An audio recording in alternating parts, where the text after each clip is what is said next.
Good morning, ladies and gents, and welcome to this stream. Let me move the microphone a bit closer so that we're a bit clearer. Hope everybody is doing well today. Just clickety-clacking, setting some settings up.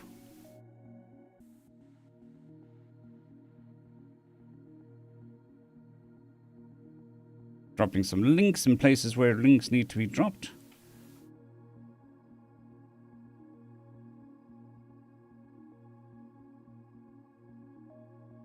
Alrighty. We are live on Twitch. We are live on YouTube. It's awesome. Hope everybody is doing well on this Easter weekend. I've already had my chocolate and my illegal chocolate. My illegal in America, that is. Good morning, Lady Blackwind. Hope you're doing well. So yeah, well, I had a Kinder Surprise for breakfast. Although I don't think they would be illegal anymore, because they've changed the way they work. But I don't know. There is a toy inside, but it's not inside the chocolate, so it's not a choking hazard. Well, any more than anything else. Oh yeah. That is definitely a... Oh, let's get this morning started. Boomer juice. Good morning, Spaz. I hope you are doing well. On this fantastic, glorious day. Whichever it may be for you. Hopefully it is a glorious day and not a meh day. But equally, they're all happen from time to time.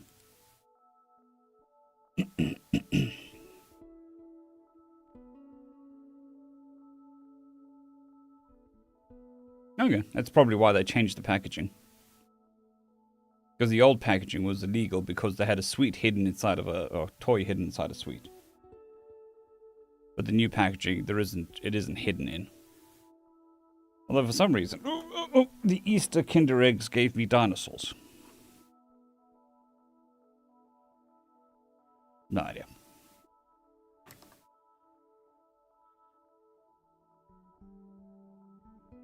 Thank you very much, meh. I appreciate the kind words. I'm glad that you enjoy the content.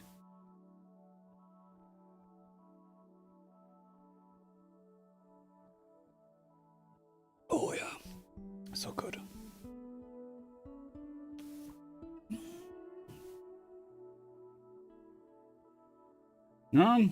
Well, you haven't met the British government. They're even better at it. But let's not go there. I think with the Kinder thing, it was just a technicality in the law. Everyone loves dinosaurs, yes. I've got two because I had 2 eggs. I've got a suspiciously pink, maroon, purple dinosaur. Supposed to be a T-Rex. And the name escapes me. But the mosh pit dinosaur. The headbanger. The metal dinosaur. And then I also see that they've got giant Kinder Eggs now as well, which is interesting. Now, interesting thing. McDonald's is the world's biggest toy manufacturer. Just as a weird little side note. I wonder where Kinder falls on the toy production list. Is it in the top 10? I'd imagine it is.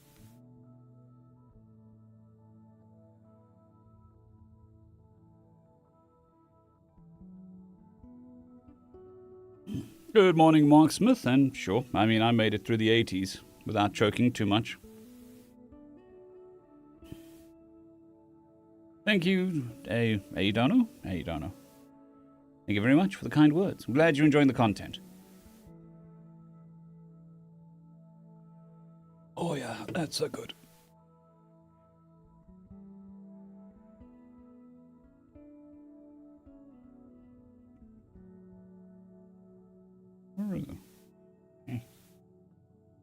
My eyebrows are so bad that they're going to attack my eyelashes. They need to be braided. My eyebrows, not my eyelashes. They look weird with braided eyelashes. Well, here's another one for you. The world's biggest tire manufacturer is Lego.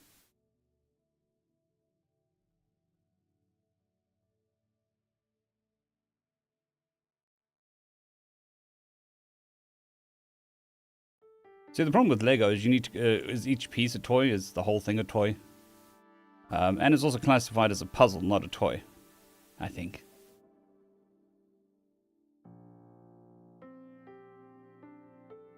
But I think even including Lego,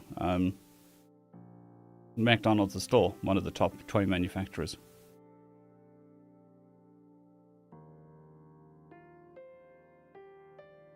Every Happy Meal comes with a toy, everywhere in the world.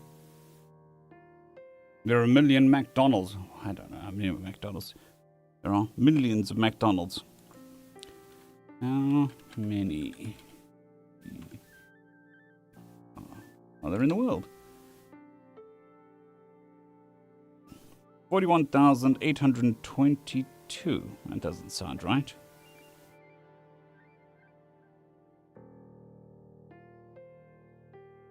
Okay.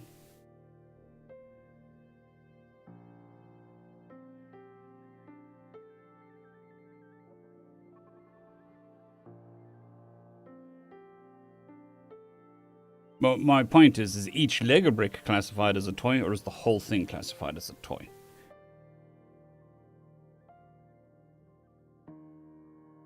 And also, Lego was on a decline, way decline, up until about 10 years ago when they moved into the puzzle market, where you buy pre-made things. So that got adults involved.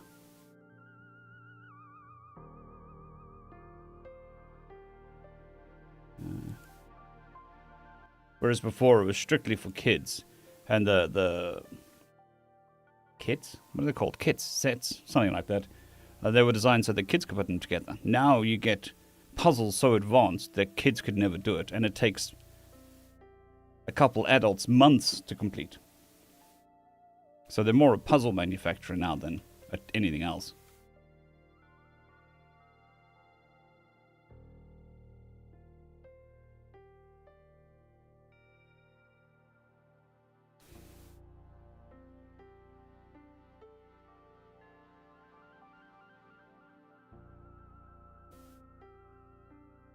I don't really do Lego. I do it when I was a kid.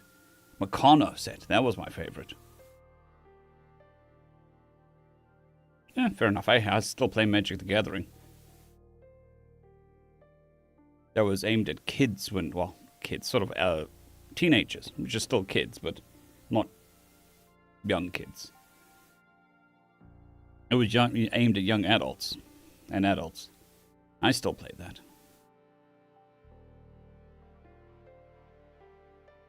To be fair, I didn't play it for 20 years until I could afford to play it again.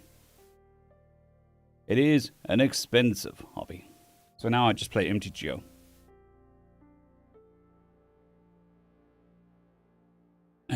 Well, it's a nostalgia. Very much a nostalgia thing. You know, play with the toys from your childhood.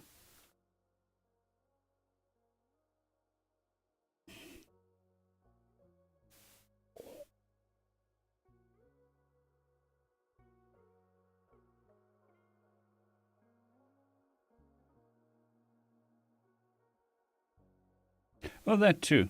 I mean, when I was a kid, my dad knew a guy, and you could go to the Lego shop and you go to the off-cut section, which is all the ones that were a bit dodgy, and you could buy it by the kilogram. And that isn't a sustainable model.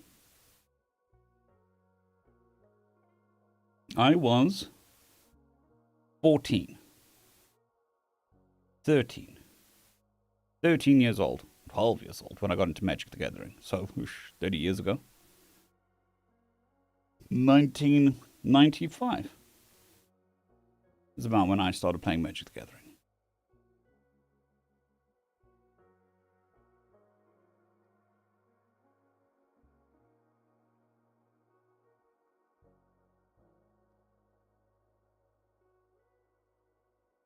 I stopped when I was at the end of high school. And then didn't play again until about 4 years ago. So I missed the whole creation of Commander. There is now, but back then this is also damaged pieces. So because they didn't have sets back then, so you could buy it by the kilogram. Also, if you go to places that make what do you call it? Panoramas, no? Whatever, where they build the Lego things. And whenever they change it, they have damaged pieces that you can buy.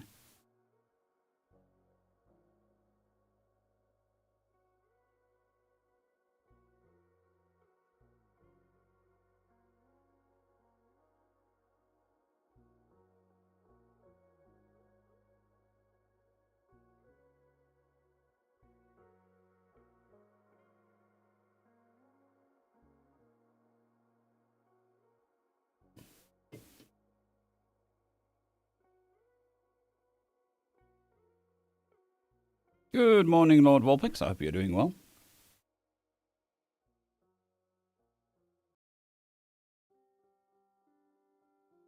Oh, there's tons of those. Tons and tons and tons. There's lots of counterfeit everything. If there's money to be made, there's probably a counterfeit of it.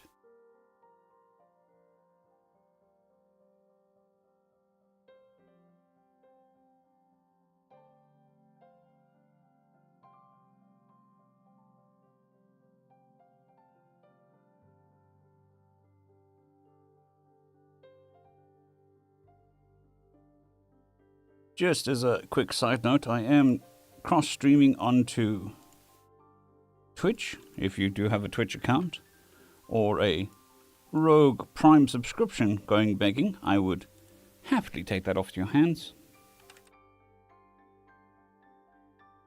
There's the link for the Twitch channel. If you're so inclined and prefer to watch on Twitch, there is the link. There was a joke about the Twitch Prime. Spend it however you want. I'm gonna go.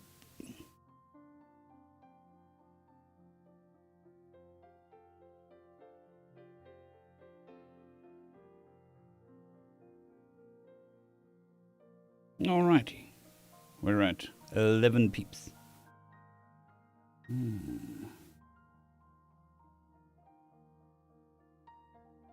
Just moving some screens around. You always think you have enough space until you start streaming. Then you never have enough screens.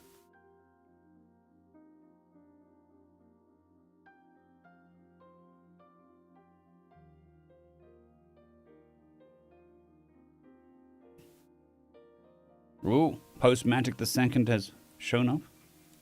Same as Postmatic the first, but only red instead of purple.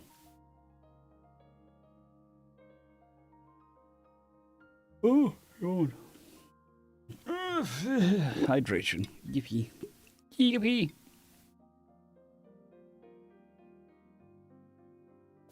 We will get to narrating soon enough. Just waiting for the hydration to hit the old vocal cords. And let everybody who's joining join. Good morning, Alex. Hope you're doing well. On this day, night, afternoon, whatever it may be for you. I don't know how other people can touch the microphone and it doesn't come through as a banging sound. Good morning, Simon. Hope you're doing well.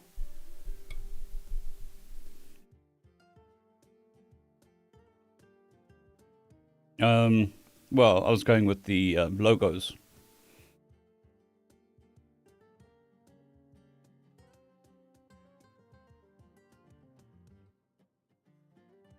The logo for Twitch is purple and the logo for YouTube is red. It just shows me the origin.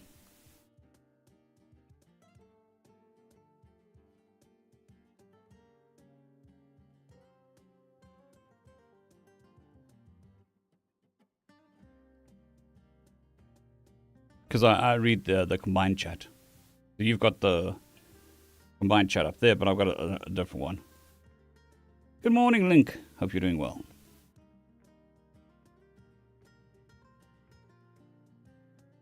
We've got some short stories today, and something that hasn't happened in a while, a combined short story. I haven't done a a twofer in a very long time. But as you can see with these numbers, I've been trying to increase the length of story and video because the grand algorithm requires longer videos. So, you know, we've got to give it what it wants. Longer videos than the shorts. The short stories. 20 minutes seems to be fine. I've gone all the way back down to 10 minutes, so we're busy moving all the way back up to 20 minutes per video. Seems to be the sweet spot. Long enough for a smoke break, long enough for a commute, long enough for a little lunch break, but not too long and not too short, hopefully. Ooh.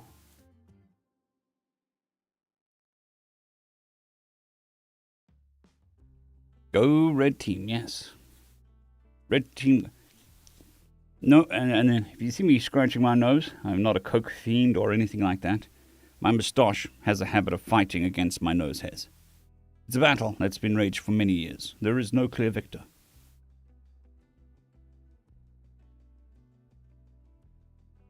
No, it's true, it's true. But hey, with the YouTube, you never know what's going to happen, so it's good to try and move off platform where you can. Why am I yawning? Okay. Now that I have everybody yawning, let's move on to a story.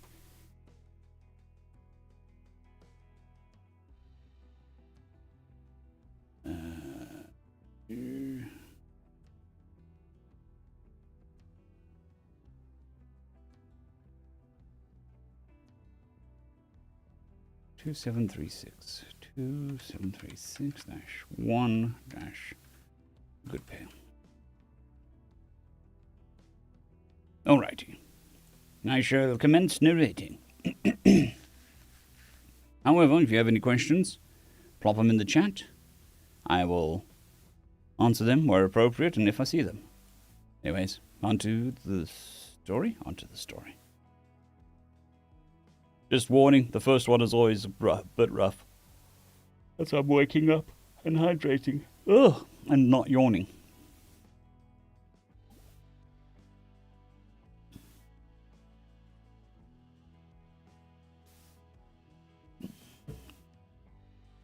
Could very well be. Good morning, Simon, I think. No, I did say good morning, I think.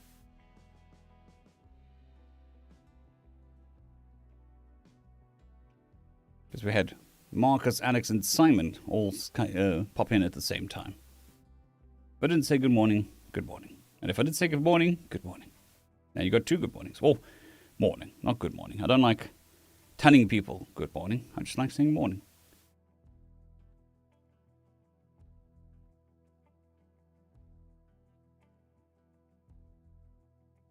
Fair enough, Postmatic. Fair enough. Those seconds. And I think it's more consistent as well. The only thing that's better with YouTube is the disconnect thing, where you've got longer to reconnect to a stream if you have a sudden disconnect. Greetings, ladies and metal-gents, and welcome to this latest edition of Tales from Outer Space, where I take stories from across the internet and read them for your entertainment. This particular story is called A Good Pair of Boots That Don't Fall Off While You're Walking, written by G.I. Joe Viben. Written by G.I. Joe Viben. To explain why I get all my clothes from humans, despite being an actor man. No, don't shout at me. Despite being an actor man, I must first explain why I don't buy clothes made by anyone else. You see, just as pre-FTL sci-fi writers predicted, we live in an age of absolute abundance of products. I can guarantee that any shop I enter will be well stocked, regularly supplied, and reasonably priced. What they got wrong was that they assumed that these products would be better than those at their day. Oh sure, they are flashier, more sophisticated. I can go get a t-shirt with an inbuilt computer, It's part definitely... Still, stop shouting at me. It's part... Stop it. Its parts deftly woven between the fabric and Its parts deftly woven between the fabric to create a system of outperforming the best handheld devices of my ancestors. Jackets have come there. Jackets come with inbuilt temperature adjustment systems, meaning you have a far wider range of climates to wear your favorite coat to. The ceremonial troops of our great republic, when on parade, wear boots that feature miniature repulsors, keeping them perfectly shiny and never seeing so much as a speck of dust or dirt upon them. But there is one gigantic problem with them all. They're not built to last. I'm serious. Those shirts, they last about 2 months of regular, not particularly intense wear. The computers they weave in are utterly useless after that point. The fabric lasts longer, I guess, but you bought it for the computer functions, not the shirt. The jackets, by God, they're wonderful. For once they go even a degree out of the recommended temperature range, the whole system is liable to be irreparably break.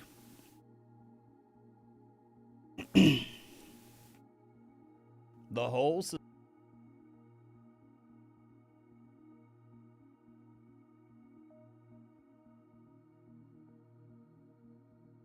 Stifling a yawn. Not winning. The whole system is liable to be irreparably. The whole system is liable to irreparably break, and it just falls apart anyway. I guess the parade boots probably last well, but then the things I hear from my friends about how often he has to replace them. This isn't an accident.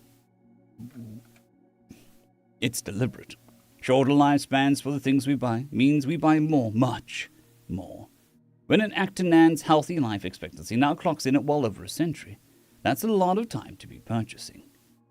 If you own a t-shirt factory or whatever, you can be certain there's stable business for decades to come.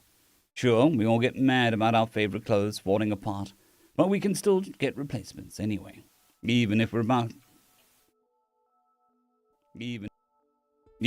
the poorest guys on the planet. So it all works out. Hecatians for the matter. Hecatians, for that matter, aren't much better in that regard. Hecatians, for that matter, aren't much better in that regard.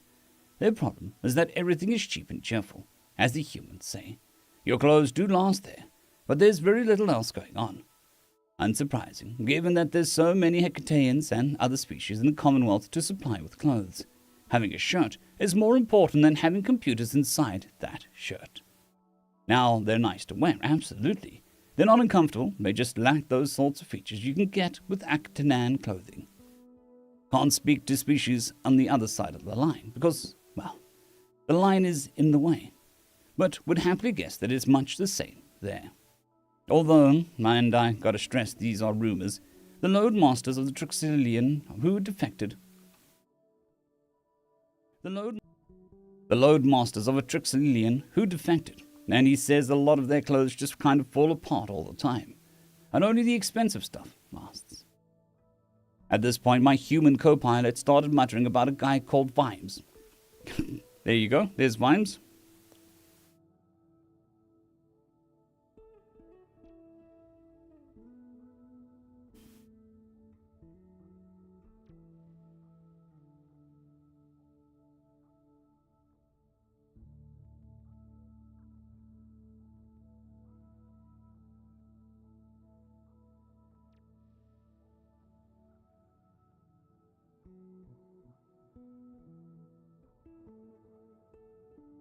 Yeah, there were 2 people that were paying twice, so they both got double mentions.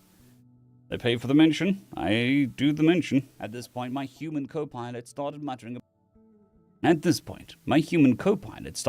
about a guy called Vimes and his boots, which he refused to elaborate on. So, where should you get your clothes then? Go to human manufacturers, that's the answer. These pair of boots I'm wearing right here, United Nations Stellar Army Surplus, which is a bit of a mouthful, I know. 'Cause these aren't combat boots. Combat boots come attached to a set of battle armor and don't get sold to civilians. No, these are patrol boots, for when you're out of armor, and they make them for every species with UN citizens. They're resilient, they're light, comfortable, liquid-proof, and by God, they're like a miracle. Shame I don't have. Shame I had to learn how to tie laces in order to use them, but it was worth it. It's even got the same repulsion technology to keep it clean, and that, well, clean. And that one does last if you don't run out. It's even got the same repulsion technology to keep it clean, and that one does last if you don't run it all day like a fool. The jacket looks good and comes with all the temperature regulation stuff, plus the portable computer stuff. Hell, it even works on a wider range and doesn't irreparably break the second it goes a degree past its limit. And you best believe their vac suits kick the ass of every other model. There's some stuff there that they get right, that no one else thought of. My sibling's company is currently ordering 100 custom-fitted Lord Line. My sibling... Oh, looky, bot. Hello, bot. Interrupting everything. Hello. Goodbye. The Banhammer has fallen. Long live the Banhammer.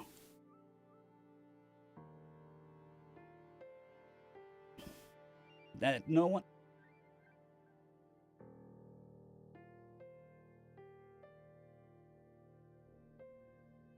I remember when I was a teenager, I had a pair of Docs. From the age of like 13 to 18, I wore the same pair. I wore them through, literally. There was no sole left. There's some stuff. So I don't mind spending money on clothes as long as they last. And the model.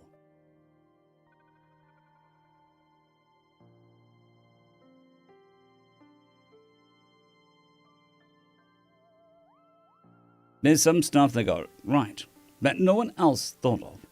My sibling's company is currently ordering 100 custom-fitted Lord Line 8s, the ones with the gravity generators in the arms that bring stray floating items towards you. Plus the suits internally have gravity, so that you don't have to worry about precious bodily fluids flowing where they shouldn't.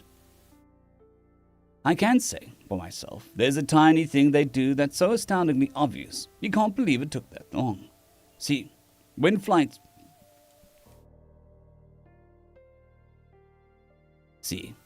suits for pilots, there's a standard of 3 layers: temperature, pressure, and outer.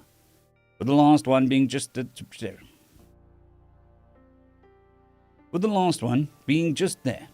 the inners. Oh, and all the NTG med dispensers, the bladders to squeeze you and force your blood about, and so on. That's all weaved in between. Now the problem is, in every single species design, that outer layer is a thin skin. If you pierce it, say, to sew a patch on, you'll probably end up breaking some stuff. But if you're a human pilot, or a clever pilot like me, you buy human suits and get an extra layer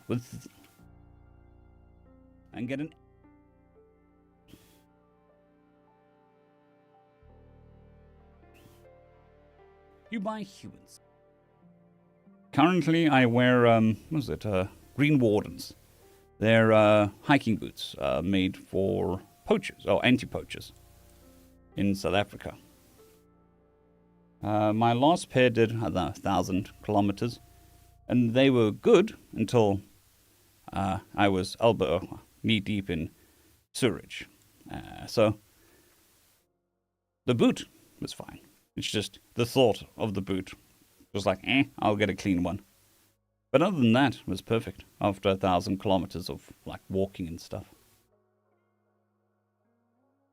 You buy human suits. And the other thing I like with them is they're, what do they call it? There's a specific name. The box where your toes go is a wide box, so your toes can flex out. which I need.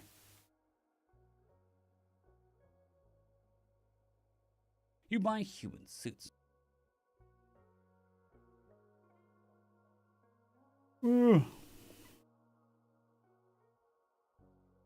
And get an extra layer with which you can sew, pin, whatever, as much on as you want. Turn yourself into a walking sign for every ship you've ever worked on, crew you've ever served with. I've got a patch for every time I've got a patch for every time that I've flown the Baragonov.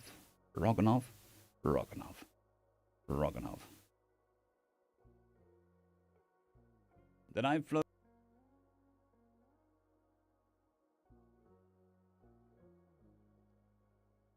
Baragonov. For every time I've flown a Baragonov River's Run, and just finished designing one for my current crew. Now, you're probably asking why they get all the stuff spot on, and yeah.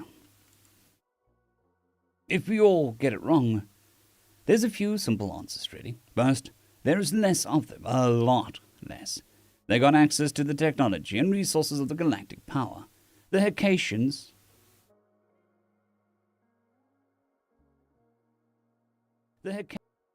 The Hecatians, to be precise, with about 8 billion humans. When the average species only tentatively breaks the speed of light with a propulsion north of 20 billion. In the last 100 years since they grew, sure. But there's nowhere near as many humans as there are Hecatians. No wonder humans can build so great when they're using the same tech but for less people. You'd probably ask why they're not like us. You'd probably ask why they're not like us Actonans. Then, you'd probably ask why they're not like us Actonans then, if there's so few of them and so much production. Why they don't just have a load of crap that falls apart after a short while. Well, if you know anything about their history, you know about their contact war and the Second Hecatian War, 5 years apart, and the outcome is universally considered the greatest upset in galactic military history. To accomplish that upset, they built a lot of guns and tanks and planes. Civilian productions dropped to a fraction, and what was made would only replace what was truly irreparably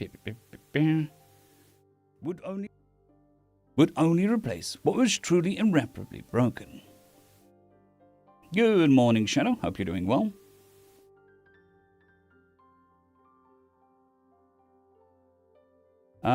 Yeah, no, I don't like steel. Well, I can't actually physically wear steel toes anymore.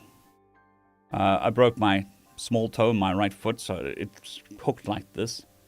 So the white box shoe helps so that my toe doesn't rub against the side. For steel caps, that's the case. But I wore steel caps for a very long time. But now I just stick to my Green Wardens. Broken.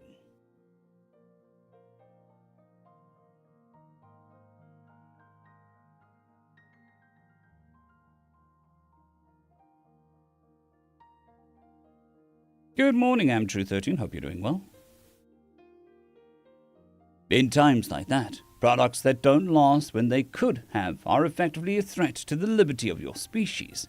And so reliability becomes a thing. So, it's going well. It's going well. We might be moving in several months. This was only going to be a starter home. Well, kind of starter home. We had the option to move into this place, check the lay of the land, decide whether we wanted to stay or move. We've discussed, and we're probably going to move in 6 months to a different house. But now that we're in Portugal, we can actually go look at the houses. So this was always going to be an interim house. But it's been going good. Good.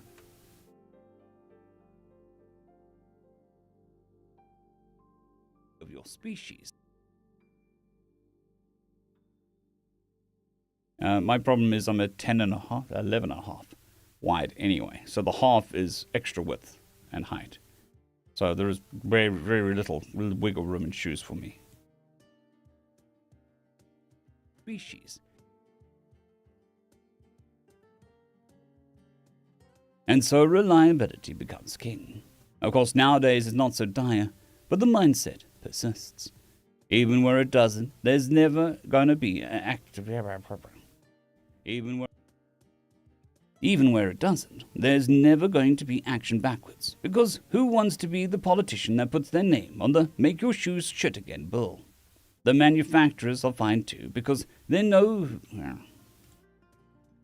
The manufacturers are fine too, because they know people... The manufacturers are fine too, because they know people elsewhere in the galaxy will buy. But third, and perhaps most importantly, like any species, a lot of them really like to show off. They are just very good at coming up with new ways to do it. So that's why, when you're looking for stuff to wear, to drive, to use, there's only really one corner of the galaxy to focus on. And hey, if the fit... If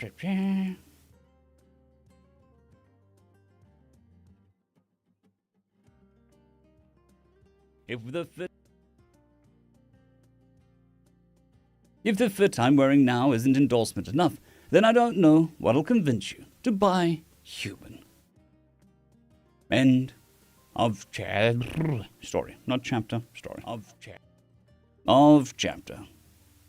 Alrighty, we struggled through one. Like I said at the beginning, the first one's normally the roughest.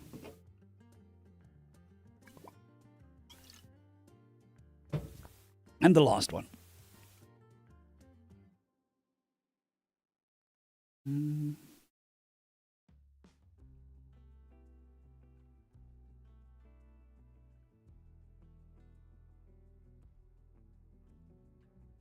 We've gone from talking about toys, chocolate, to shoes.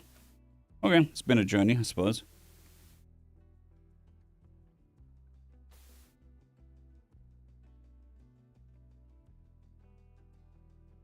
So, I don't know if anybody here watches Rose Anvil. It's a shoe, boot, more specifically, channel, where they cut boots open and rate them. And the Green Wardens is one of the top-rated boots. It's how I found them.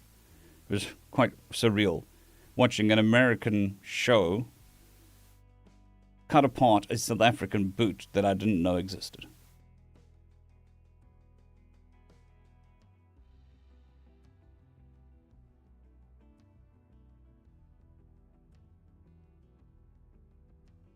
But I do not regret buying them.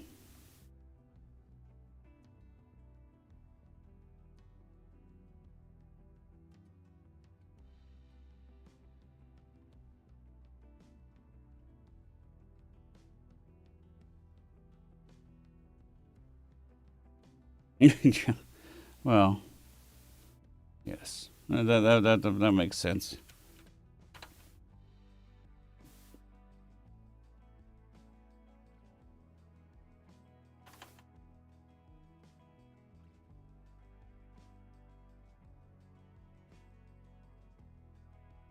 Oh, sorry, it's not called the gym.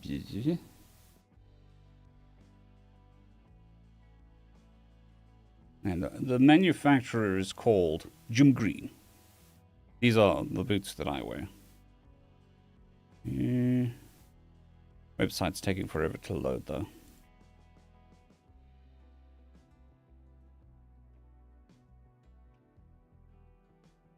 These aren't the boots I wear, however. Just checking that.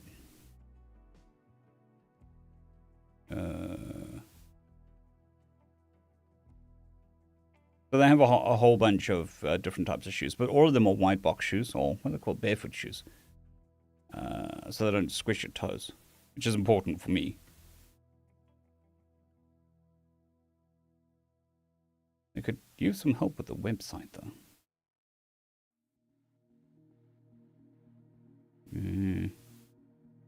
And then these are the ones that I have. They are AR8.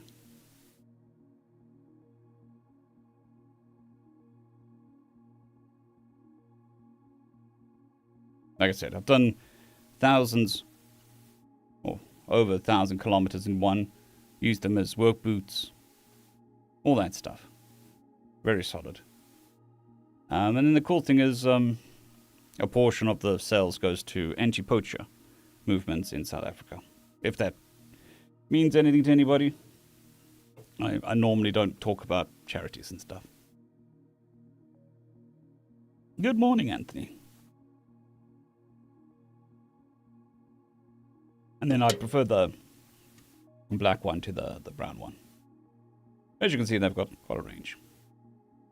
I have no idea how these others.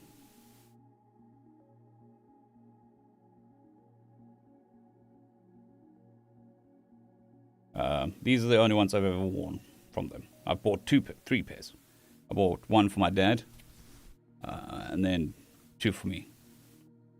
The first one, like I said, got ruined. Not because of wear and tear, but because of other stuff. And they've even got like work boots. These are the specific steel toe work boots. Although I might go with this one next time. I don't know.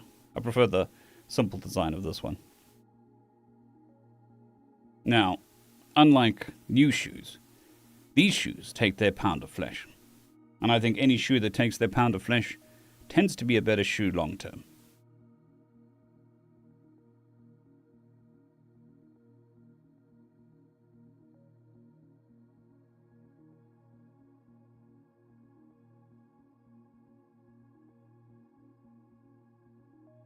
I mean, I remember my original Docs. They took their pound of flesh and then some. But then they lasted for like a decade. That break-in period where it's just pure, utter pain and hell. And then they work. And then you wear them for the rest of your life.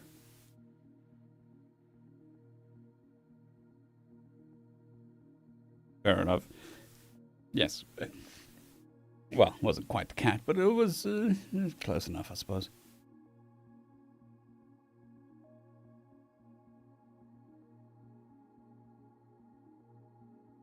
Yeah, I own 3 pairs of shoes.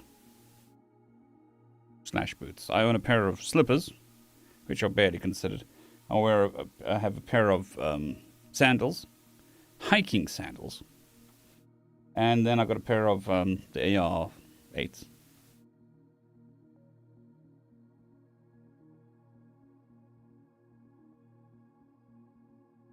I think a lot of people are just like, no, I don't want new boots to hurt. And that's fair enough. But when you have a boot that can be broken in, it forms to your leg, foot a lot better.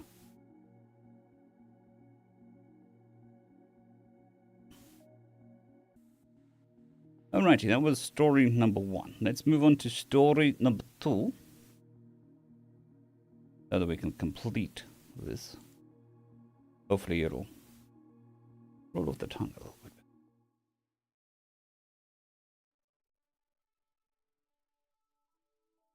Two 736. Nope.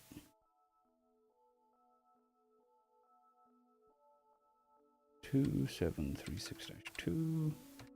They were our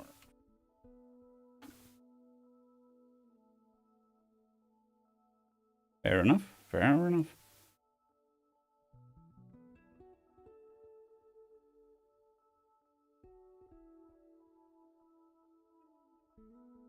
I just wear my hiking boots when I dress fancy.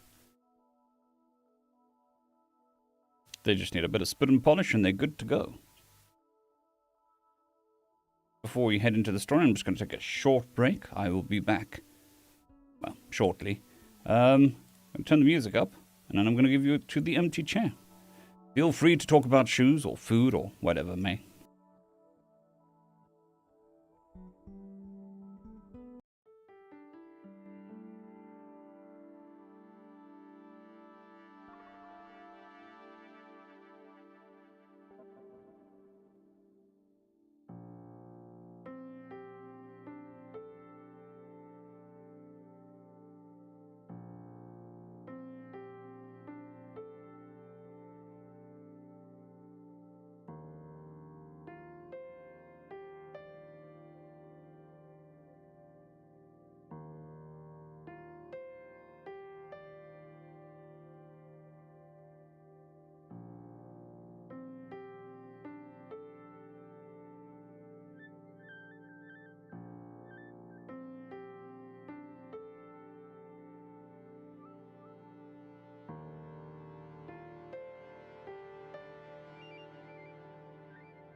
Alrighty, back.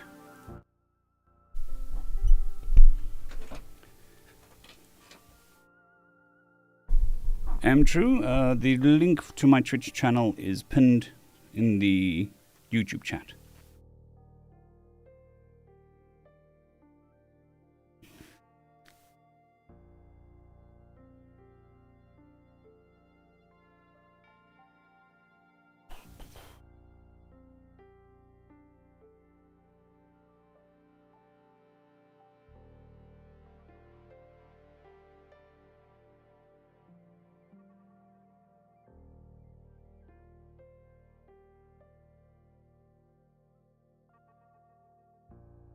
Yep, it's that break-in period is always the rough part.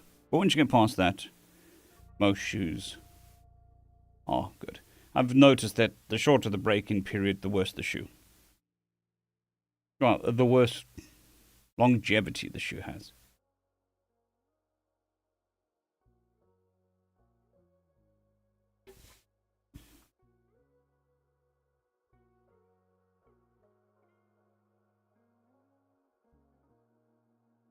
Okay, second story.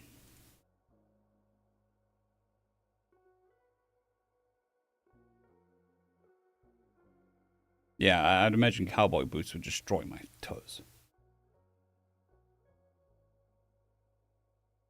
Shadiko, Survivor Becomes Dungeon was on a 4-month hiatus, so there was no new content for 4 months. The author has started up recently. Someone's following. Ooh, I got a new follower. Thank you very much. See, now I've got the cues that actually tell me what the hell's going on instead of just scaring the crap out of me. So yes, Survivor Becomes Dungeon hasn't had a lot of new content. We are 4 chapters ahead. The author has come back after a 4-month hiatus. So we will get there as soon as there's 20 chapters.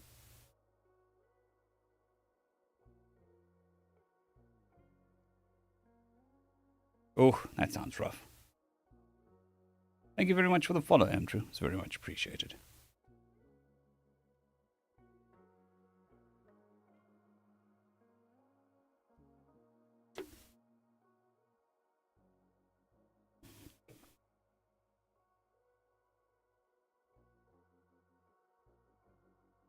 Well, I'm glad you enjoyed it, Shadiko.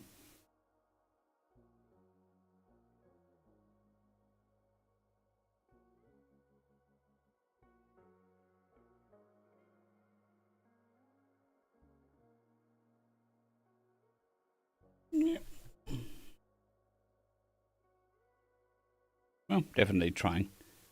Up until recently, I only really streamed when my voice was either healing or in the process of breaking. I haven't really put that much effort into streaming, but I thought, why not? Why not? If it helps the channel, if we get some new people in, hell, even if it helps you guys ask questions that you want, it's worth it. The only difference is that now I have people watching me work. Takes a little while to get used to that idea. Yes. That's a binge-worthy series. My cat is up to season 18. Actually, no, it's not season 18. It would be season 10, 11. Nah, don't worry about it, Andrew. I'm pretty okay with it.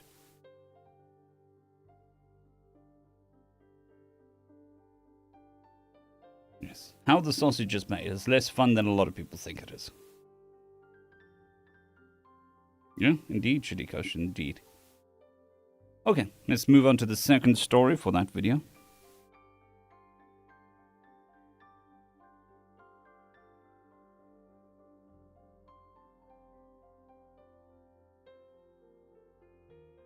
Good morning, Ibian. Hope you're doing well.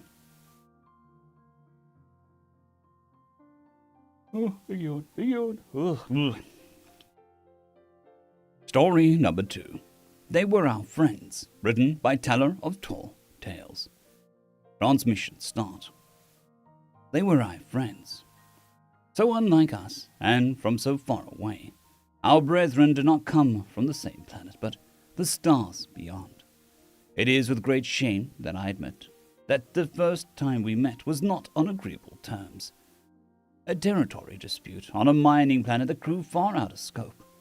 They fought with a ferocity and zeal befitting the great warriors they were. But more than that, they showed mercy. When we found our positions overrun or captured, we were not executed or mistreated. Instead, we were fed, clothed, and treated with respect. It was the first stone in the foundation of our friendship. The war lasted less than a year, and my father, captured and presumed dead at the time, was instrumental in negotiating a peace treaty between our peoples. By that time, next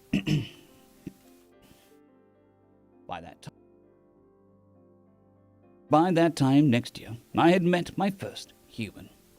His name was Dembe, similar to my name, Daben. But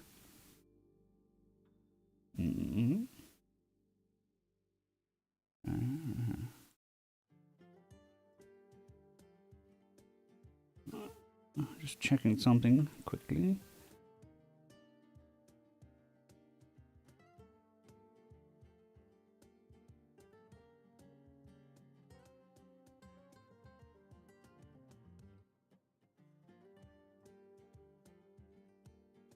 Sounds familiar. This is written 3 months ago.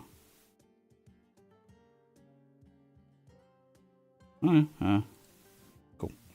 It just sounded familiar, so I was just checking to see if I hadn't already narrated it. Which happens. Sometimes record keeping goes awry. The bane of bean counters. A spreadsheet with the wrong number. The horror. This summer, coming to a blockbuster near you. The unbalanced books. Ah! Okay.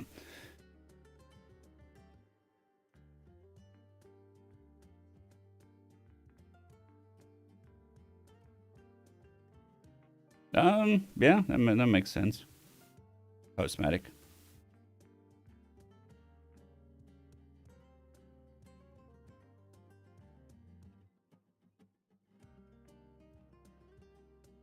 Well, yeah, this, I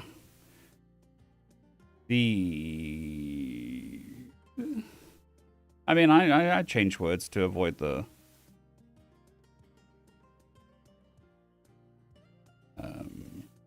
avoid the YouTube centers. Like, I don't say all the swear words. And then, also, insert certain illegal acts I change the name of. It's the game. Can't really do much about it. I would love to just be able to read what is written and be happy about it, but you know what? YouTube cancels my channel. I'm fucked. Oh, no. I do. There is one word I intentionally mispronounce, according to Americans, and that is Karen. Because in South Africa, Karen is pronounced Karen, not Karen. It drives people up the wall. But it's Karen. I've known several Karens, actual people called Karen, rather than the archetype of fiend.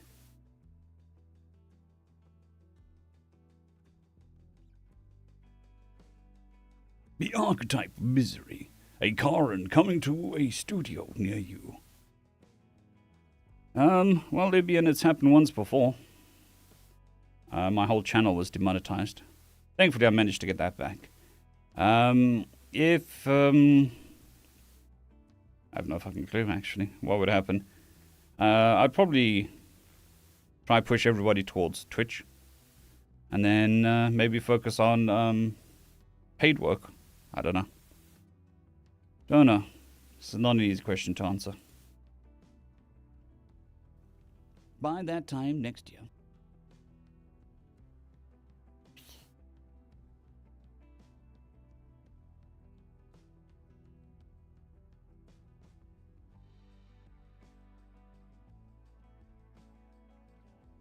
I am on something. Rumble? I think I'm on Rumble. Maybe. So, one of the platforms. they had a auto-sync function where I could just sync my YouTube channel, and they would copy over my new content. They stopped that. I always post my stories sooner. Well, I try to post my stories sooner on Patreon. But yeah, I don't know. This is diversifying my audience, so if we can get Twitch at least paying the bills, that helps.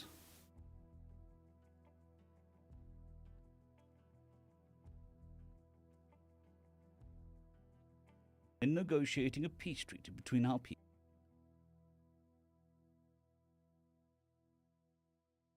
But, I built a YouTube channel once. Maybe I can do it again. I don't know. It's such a complicated thing. I enjoyed the narration part of this. The YouTube side of it is kind of like,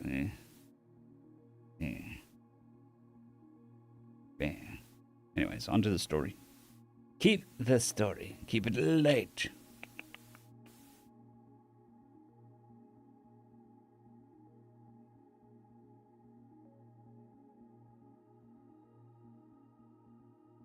By that time next year, I had met my first human. His name was Dembe, similar to my name, Dabin. But that's where the similarities ended. We stared at each other for a long time, holding on to our mother's hands as we studied the stranger before us. His skin was dark, smooth brown like the bark of a nobi tree. His hair atop his head was tiny, tightly packed curls. He had a flat face, with only what I could assume was a nose protruding from the center. As if looking in a mirror, we both reached up to touch our faces. Where his hand laid flat against his cheek, my long-fingered paw curled softly around my blunt muzzle. I don't know who started laughing first, but one of us let out a giggle, and before we knew it, we were both howling with laughter, much to the delight and confusion of our mothers.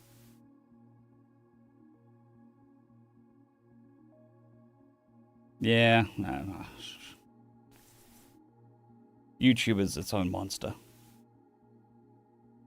By sheer luck, it turned out Dembe had moved into the house just down the street. We became like brothers, Dembe and I, spending every waking moment we had together. He had introduced me to a game called Tag, where one of us was it and had to touch the other one to make them it. While I was faster than Dembe by a good margin, Dembe could run far longer than I could. When I began to overheat and was forced to sit and panted away, Dembe was Ooh, burp. Monster's fighting back. Dembe would tease me from just beyond arm's reach while glistening with his body's natural coolant.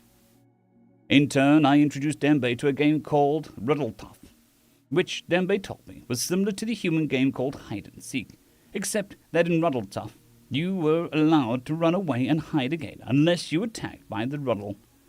I was gleeful to discover Dembe was a natural at the game, able to find me and tag me out. There was one time I climbed a tree to hide. You cannot imagine the panic I felt when Dembe scaled that tree in 3 seconds flat to tag me out. However, Dembe was much better at hiding. I remember one time I had searched for him for almost an hour before walking back into my room, where he fell on me after suspending himself against the wall by the ceiling by pushing against the opposite wall with his legs. My mother rushed downstairs to find us both cackling merrily, as we argued about whether or not that counted as me finding him or tagging.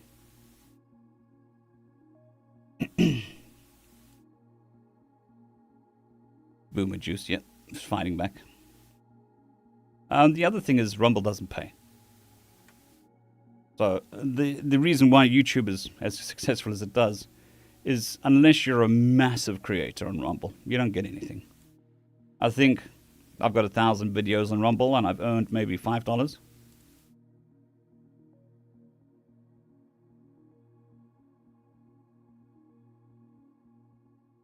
This is me finding him. Story. As we argued about whether or not that counted as me finding him and tagging him out, we eventually settled on it being a tie. By the time we'd reached adolescence, we'd grown down. By the time we'd reached adolescence, we'd gone down wildly different paths. Dembe took up Raktal, Dobia's homegrown martial art, and quickly became the regional champion. I, on the other pole, found myself engrossed in the literature and theatre programs put on by our human teachers. I became quite popular after finding out I had a knack for performing, even taking a lead role as Lord Farquaad in the human play known as Shrek the Musical. I'll admit, I was a little worried that the ending with the falling chandelier could go catastrophically wrong. However, credit where credit is due. The prop team did an excellent job with the fall-away floor and tear-off clothing.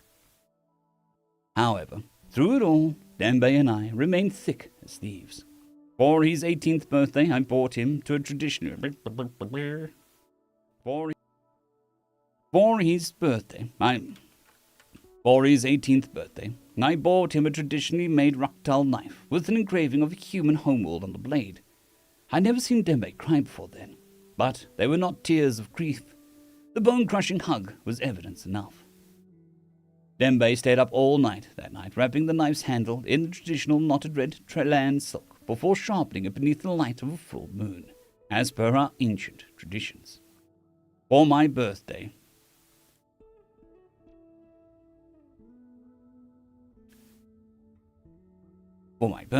he got us tickets to see the famous human theatre group Le Fantasme. Le Fantasme. For my birthday, he got us tickets to see the famous human theatre group Le Fantasme and their rendition of a human play known as Wicked, which was based on one of their ancient fairy tales. I remember so fondly how Dembe had cowered during parts of the play, engrossed in the action. But that was so very long ago. There isn't a thing in the universe I wouldn't give for those to be memories of Dembe that came... There isn't a thing in the universe that I wouldn't give for those to be the memories of Dembe that came to me in the night. No, those memories are from a time I shall never see again. I remember, like it was yesterday, when the Gegnosians attacked Dobia. I remember how the city burned around me, forced to watch and run as my people were cut down like grass before a farmer's scythe.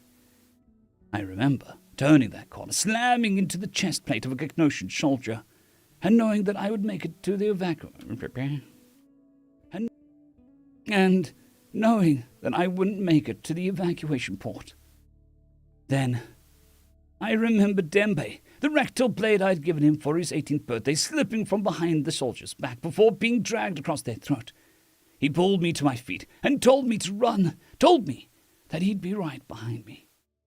I never even considered that he'd lie to me, that he never intended to follow me to the evacuation port, that he intended to die fighting the Gegnosians, like his father before him.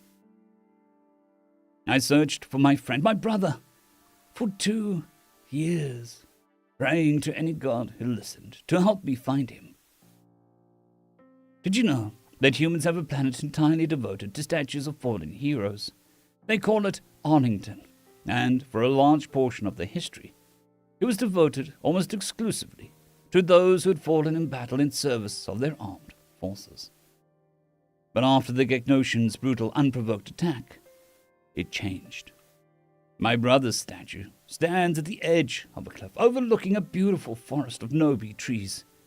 And there, he is at peace, stoically gazing out over the beautiful forest like an onyx sentinel. I, however, am not so lucky. Thanks to you, I gave up my passion for acting and literature. Thanks to you,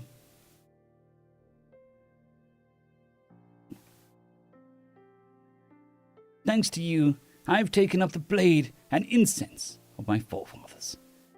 Thanks to you, I now command a Dobian armada of dogs of war. Thanks to you, I now command a Dobian armada, the dogs of war. Thanks to you, I shall know no peace. The humans were our friends, our brethren, from beyond the stars. And you killed them, enslaved their children, and destroyed their culture. I would say that I take no pride in destroying your fleet, Admiral Gavrok, but that would be a lie. That Dobian died with Dembe. I relish this opportunity to watch the mighty Gegnosian Empire falter and fail, to sink my teeth into the throat of my brother's killers. So pray to your goddess, Admiral, and hope against hope that she is more merciful than I. Transmission end. This transmission was recovered from a black box of the Gegnosian flagship Merciless by a human salvaging crew who reported that the ship had so many holes that we thought that it had gotten caught playing chicken with an asteroid belt, and is accredited to the Dobian Admiral Deben Skarbak Yelkan during the Reclamation War. End of story.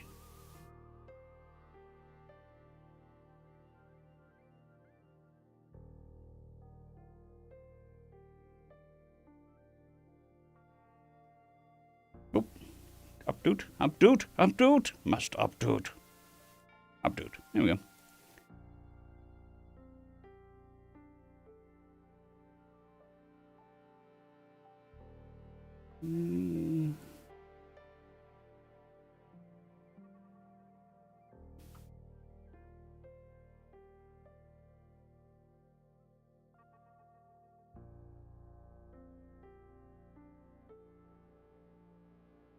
Always update, yes, very much. Boomer juice.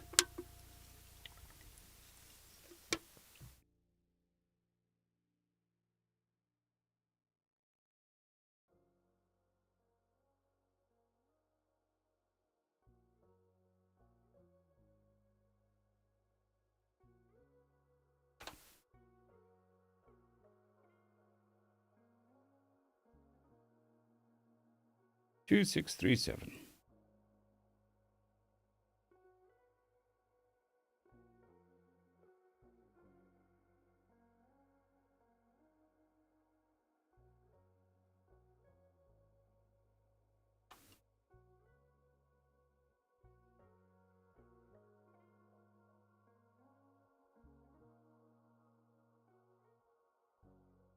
Yep, they released the Dogs of War. That's definitely it. The Hounds of Hell.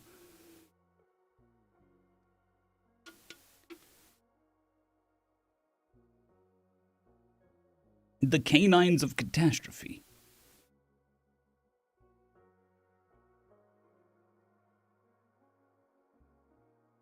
Insert clever name of clever name. There you go. Anyway, that's pretty much as far as I can go. Alright, next story. Greetings, ladies and gentlemen, and welcome to this latest narration of the web dope. Greetings, ladies and gentlemen, and welcome to this latest edition of Tales from Outer Space, where I take stories from across the internet and read them for your entertainment.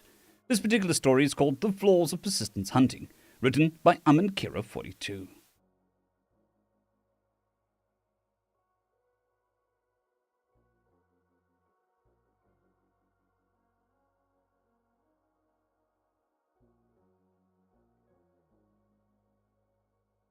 Just a quick side note, I do stream 6 days a week on this channel at GMT... blah, blah, blah, blah, blah.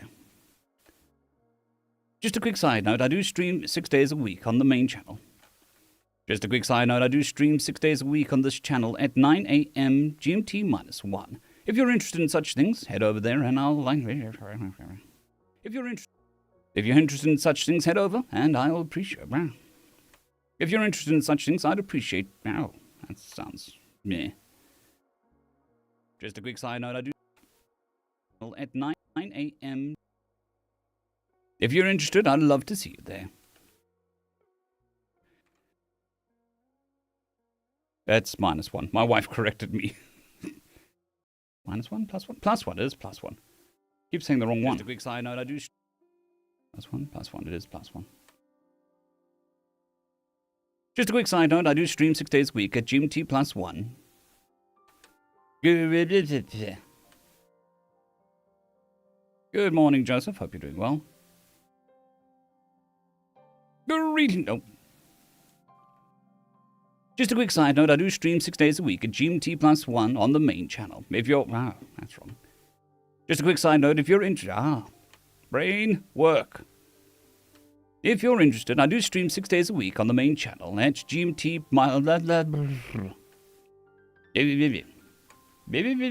Apparently, the just brain is just refusing.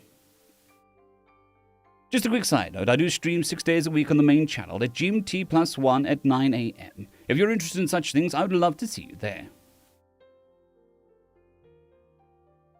Just a quick side note, I do... That thing that covers everything.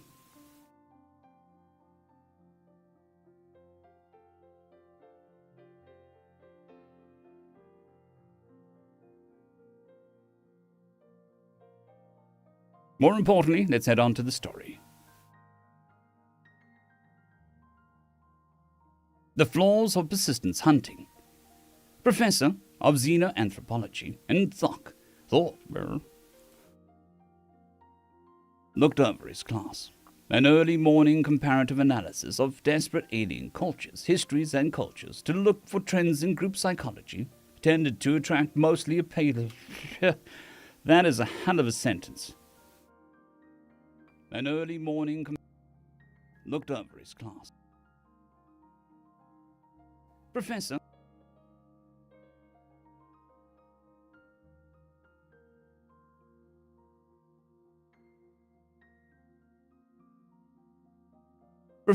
of extra anthropology. Okay. Professor of Extra Anthropology in Thok looked over his class.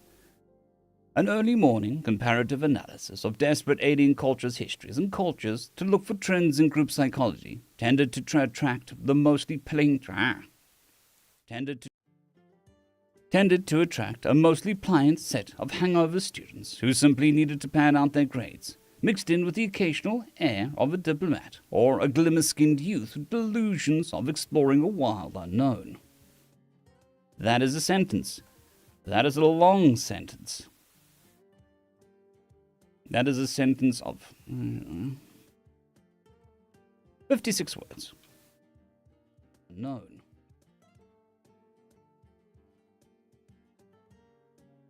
The works of Professor Vrolvros on how ecological niche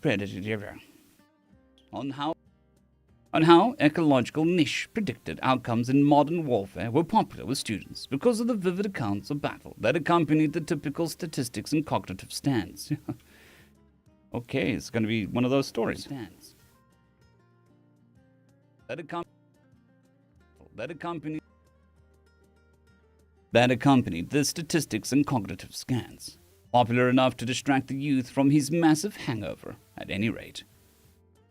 Even if the act of focusing his eyesight past the fourth row of the lecture hall caused his eyes to throb with lances of fire, and the light weight of the datapad caused the dry skin of his tentacles to feel like they was going to slough off, the lecture must go on.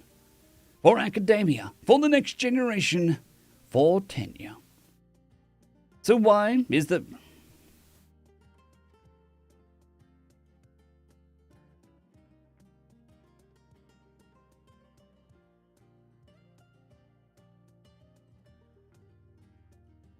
For tenure.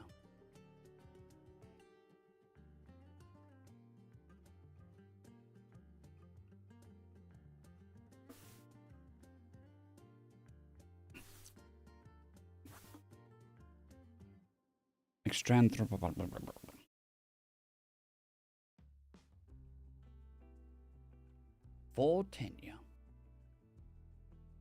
So why is it that the persistence hunters inevitably make for underwhelming combatants in modern interspecies warfare? Drone Professor Thok. Persistence hunting creates a psychological bias in favor of wars of attrition and a willingness to engage in ineffective strategies of dubious long-term benefit. Ambush hunting or pursuit predators reward more efficient methods, so species that employ them evolve to improve the quality of their attacks.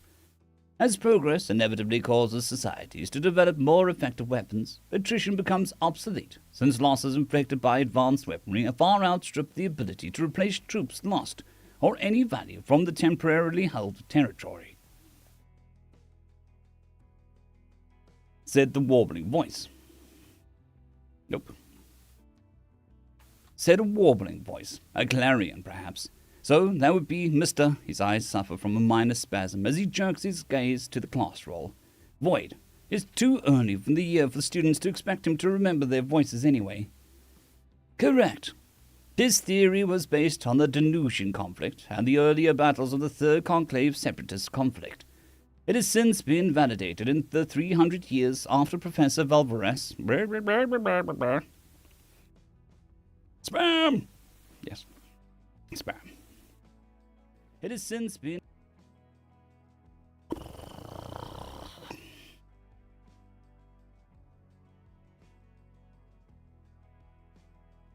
It has since been validated in the 300 years after Professor Valvares published her works by the results of the Fifth Conclave... Published her works by the results of the Fifth Conclave Separatist conflict, the Zrox Wars, and the Iskaraka incident. Incidentally, the Inkarthraka incident shows that even with massive technological advantage, Valvares postulates holds true. Even the advantage of being the first to develop... long sentences and weird words. First to develop... Even the advantage of being the first to develop the Untrahexium warp drives was insufficient to overcome the losses inflicted once the galactic defense fleets were able to create predictive targeting algorithms that allowed the orbital defenses around Inthraca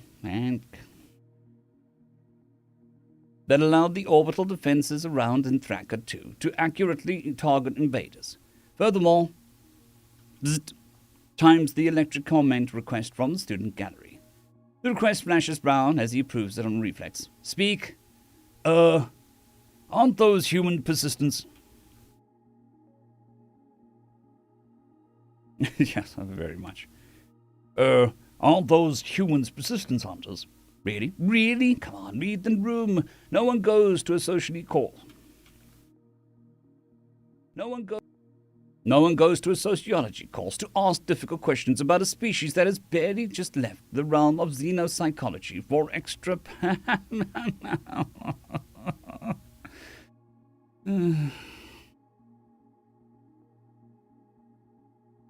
The realm of xenopsychology for extra psychology. The realm of xenopsychology for extra psychology. What did whoever that was expect? Questions. This wasn't a STEM course. Sure, during this more boring parts of the semester, some students would ask a question or three out of spite, or to initiate a joke. But this was Valvares. Everyone loved Valvares. Turning down the brightness on the datapad, Inthok said, yes, consensus from the cognitive scans and historical surveys classifies them as persistence hunters. Yeah, I need a lot of booba juice. Ugh. I'm glad you said that. Oh, yes. Number 2. Cheers. Oh, green juice means go. And they attack back. I do apologize for the burp, but it is go-go juice, so it is go-going up and coming in.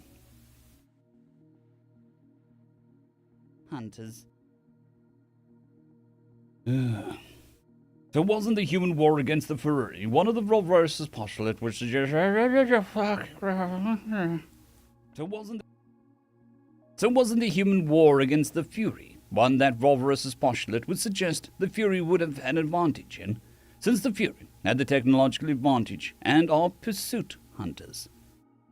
The human-Fury conflict. The human-Fury conflict was a minefield at best. The ceasefires had been signed barely 5 months prior. The Fury colonies were still being subjugated to the missionary fleets of the Road of Torment, ostensibly as a charitable disaster relief effort. But those fanatics had allied with the humans as equals for reasons unknown, so there was obviously something up. The decision of the Galactic Conclave to leave the Fury to their fate was a consensual.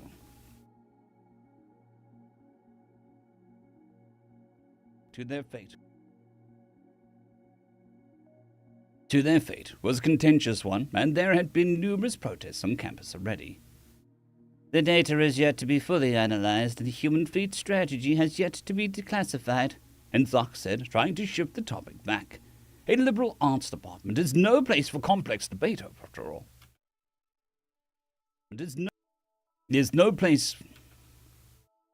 A liberal arts department is no place for complex debate, after all. Doubly so for one that could lead to a screaming match. Might I weigh in on this? Twanged a voice. Use the electronic comment request alert, snapped Enthok. Zzz, zzz, zzz, zzz. Void it all. Once is enough already, grumbled the professor. I just so happen to be a veteran of that... I just so happen to be a veteran of that there conflict, said an unidentified, human voice.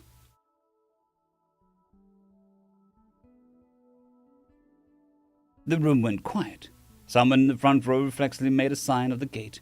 A Fury claws unsheathed and several of her classmates tensed up. The loss of the Fury homeworld was a tragedy, further compounded by the casualties of the human attacks on the pandemic.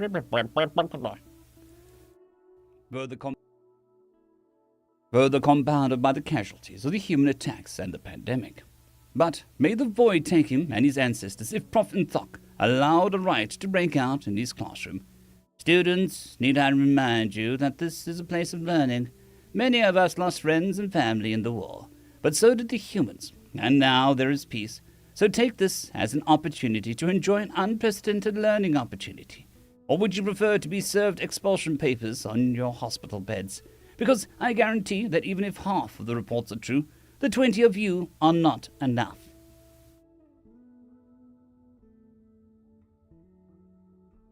The room settles back down, and a few clicks are heard as personal stunners are returned to their sheaths. Sir, please explain why you think...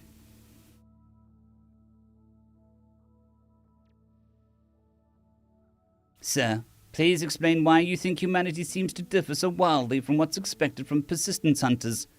Thinking for a moment, Enthok hastily adds, without mentioning anything related to recent events. The human fiddled with his auto-translator for a bit, before saying, well, the cognitive scans and statistic stuff from the book seems about right, but the two main differences are about our planet's is a barrier. But the two main differences are that our planet is a bit of a challenge to live on, and for most of our history, our leaders have been scum. The remaining air of violence in the room was vented by that. Some students were double-checking their auto-translator software. Some were hissing with laughter.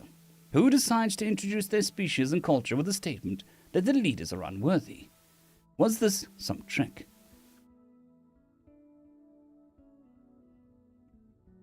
What does having unworthy leaders have to do with persistence hunting?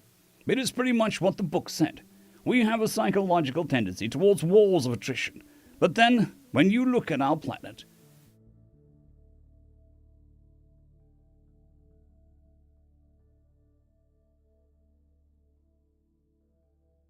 That void-staken death world has barely habitable even before the Fury glassed the night. That's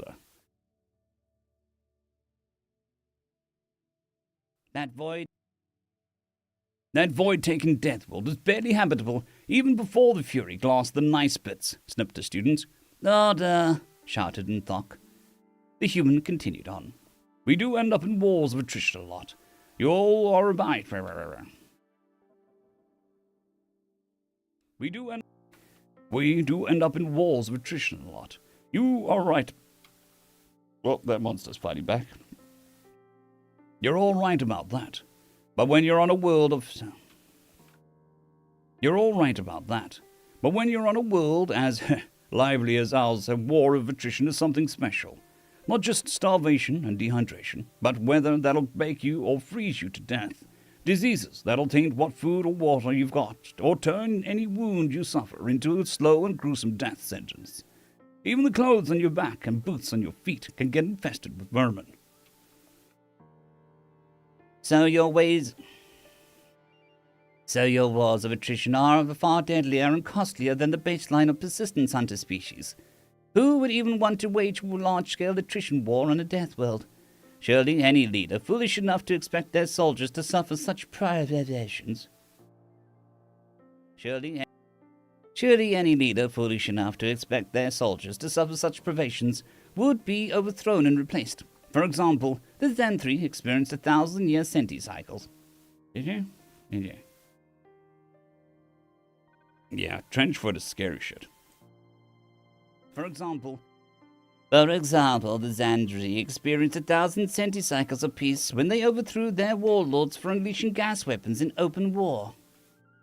The human's low chuckle cut through the room, evoking primal memories of some beast scavenging a fresh corpse.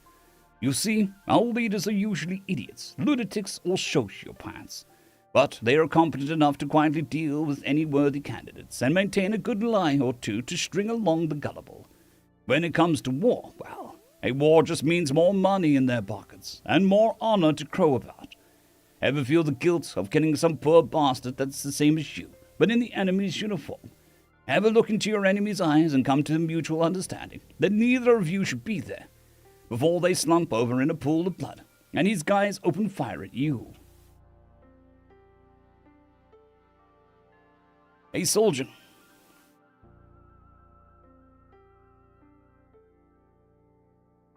Good morning, James. A soldier who expressed those sentiments would be a subject to immediate psychological dismissal and trigger a summary investigation of the commanders in the Galactic Navy. Sir, shouldn't you be institutionalized? Asked Thok, hovering a tentacle over the call button for security. I'm normal, said the human. Inthak disagreed with the human's definition of normalcy. But if this was how all human soldiers acted, he might as well document what he can before they were all locked away in some mental hospital. Isn't that just an appalling record of meaningless bloodshed? How should that improve your effectiveness as a soldier? Yes, meaningless bloodshed's about right. When you're in a situation like that and you've got nothing to lose, that's power. You might see a guy cast aside his weapon and charge right into the line of fire to pull the injured to safety, climb a burning vehicle stuffed with explosives to crew the weapons, or get tricky and innovative. Or get tricky and innovative. There.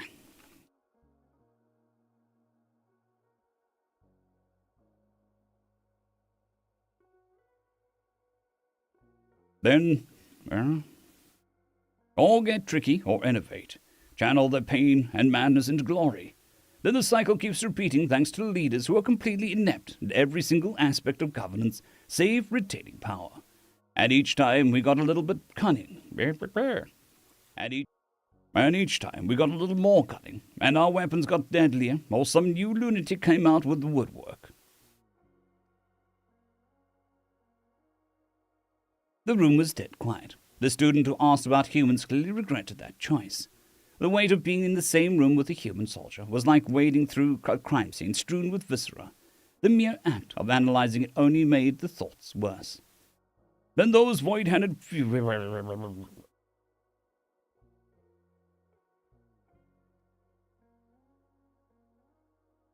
When those void-headed fur-graves showed up on your homeworld and poked the omnicidal maniac armies into killing them instead of each other.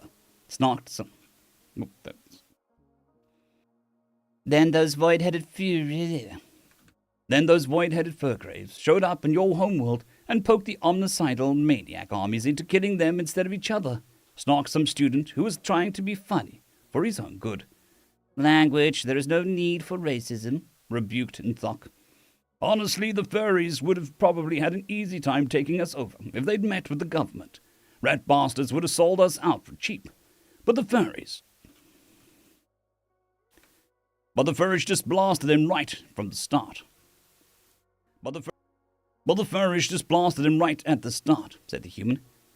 So, essentially, your argument is that by killing your leaders and trying to colonize your homeworld, the Fury essentially removed the one thing keeping them safe from humanity, asked Nthok, forgetting his earlier request to keep the discussion in the realm of history. He laughed. Yep, and may God have mercy on their souls.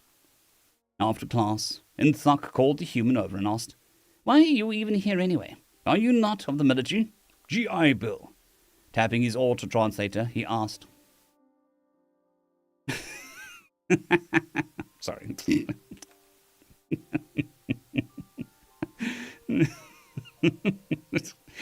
That's a nice bit of humor at the end of a dog story.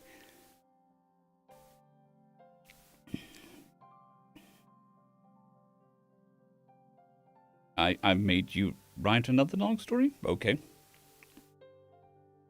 I look forward to it? Question mark. Mr. G. Look, there have been some seriously dark stories on HFY.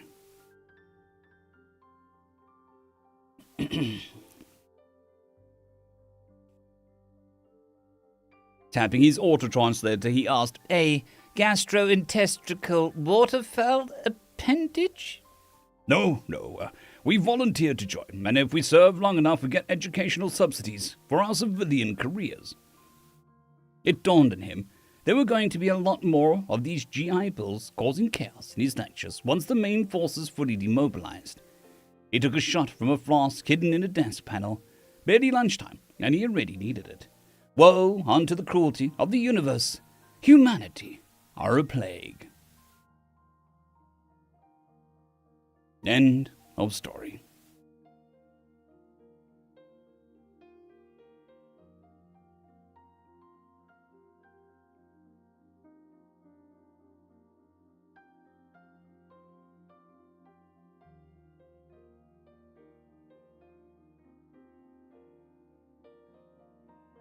Yeah, I mean, he was right about that.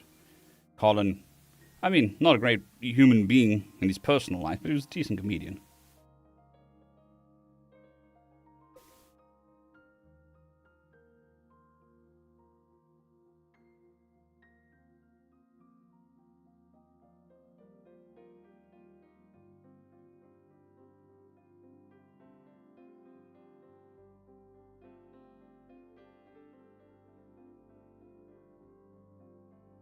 Yugi. Skip-dooey.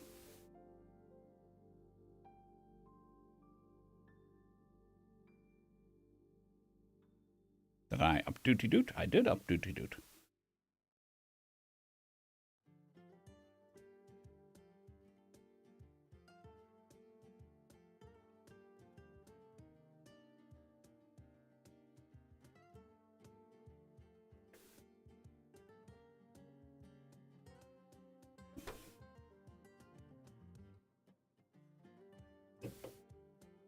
Oh. Stretching my foot. Got a cramp.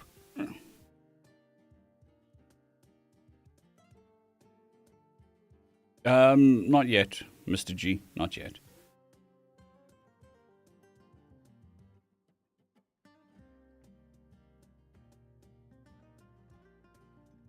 Been a bit hectic this week. I will when I get a chance. Oh, excuse me. So, I mean, I read all day for my profession. And then I read some more for organizing stuff. But after that, I kind of... Oh, excuse me. The last thing I really feel like doing is reading.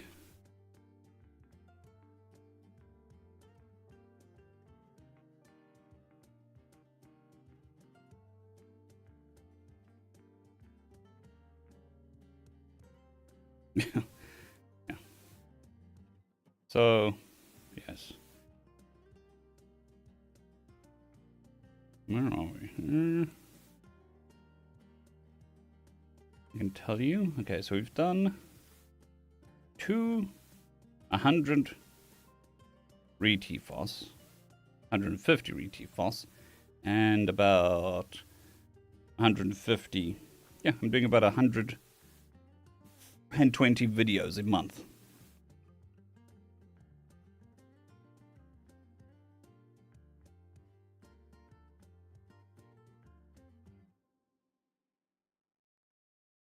$120 videos a month? No, this month we've done 150 videos. 30, 60, 80, Yeah, about 140 videos this month. Because we had the series. These additional ones. So yeah, about 120 videos this month, and then on average 100 videos every other month.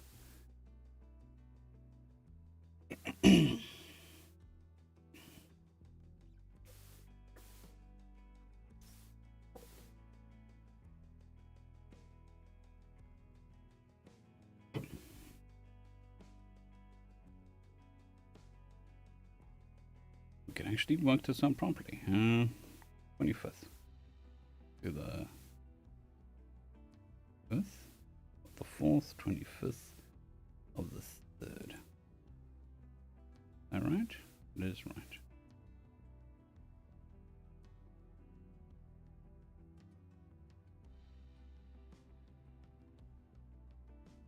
Just out of idle curiosity.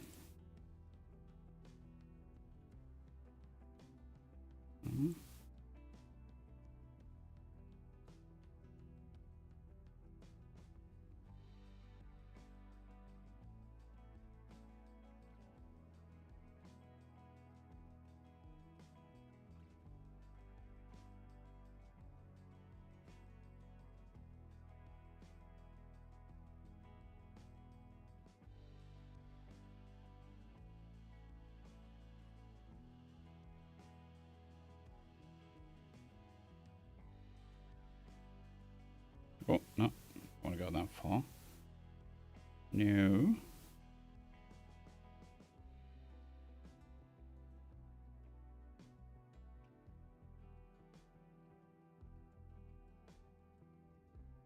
So in the last month, I have narrated 257,000 words. Half or quarter of a million words narrated. And 113 videos.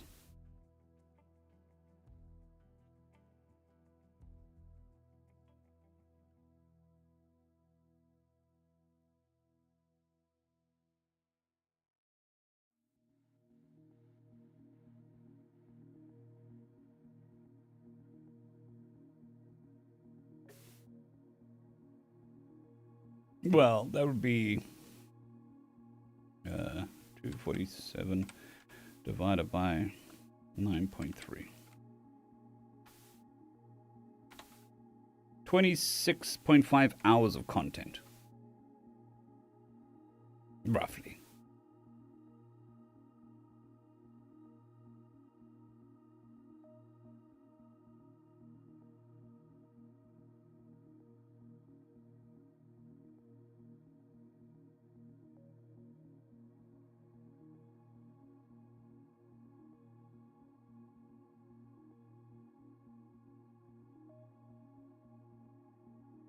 Ooh, that monster's fighting back. We'll beat it with hydration.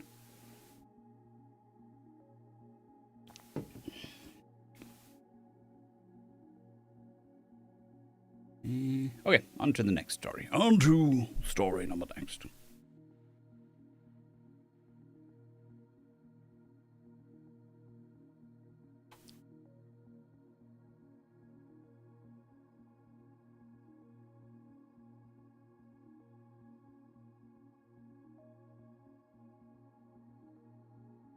I forgot the number.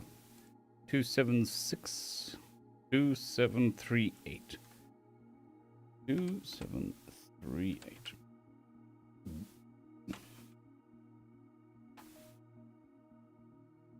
All right, story time.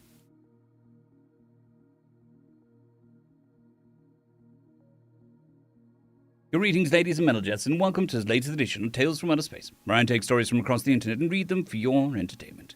This particular story... Yes, definitely. Definitely dihydrogen monoxide. Blech. Just a quick side note, I do stream 6 days a week on the main channel at 9 a.m. GMT +1. If you're interested in such things, I would love to see you there. Anyways, on to the main story. This story is called They Aren't Primitive, written by Laughing Target.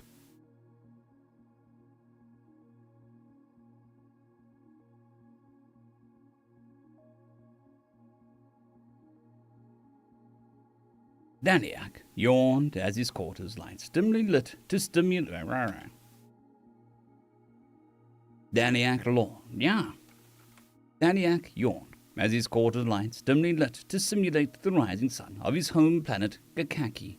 Gakiki? Kiki. Kiki. Gakiki. Metal arms reached down and gently pulled away the covers, allowing him to slip out onto the floor. He cursed that the slipper machine suffered a minor error in the night and had to shift his feet to the side to don the footwear. Exiting the bed, which expertly folded the sheets back in proper fashion through its automated processes, Daliak strolled to the bedroom door to the main...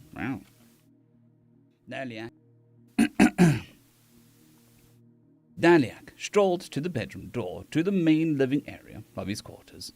The sensors recognized his approach and silently slid the panel into the wall, allowing him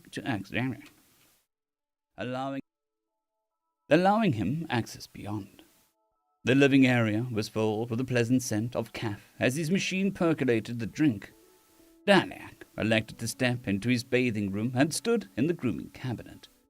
He silently luxuriated while the machine sprayed him with water, applied cleansing solution to his scales, massacred his tight muscles, and finished with a buff shine. Returning to the living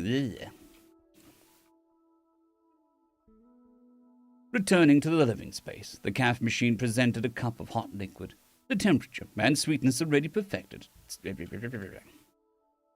The temperature and sweetness already perfectly set to Daliak's preferences. He sat on his favorite chair, where the arm folded open and moved a digital panel for easy reading. His preferred story layout was present on the screen. Sports scores, news from his political faction, and algorithmically cleansed social media posts greeted him for the day. After posting complaints about rival... Hope this doesn't get political. I try not to read these too much ahead of time so that I can react real time, so I don't have to act, because, surprise is surprise. But if it does get too political, we shall cut it and move on to the next one. Greeted him for the day. After posting complaints about a rival political faction, Daliak set a cup aside where a hovering robot collected it to perform its cleansing and storage duties. Stepping into his clothing booth, the machine dressed him for the day and arranged his crest in the latest style. Peering at himself in the mirror, he noticed the style had changed again. He was happy he paid extra for the style subscription so he could always remain at the cusp of fashion. The door to his portal squeaked slightly as it pulled into the wall. Daliak frowned. I actually think I missed a part there.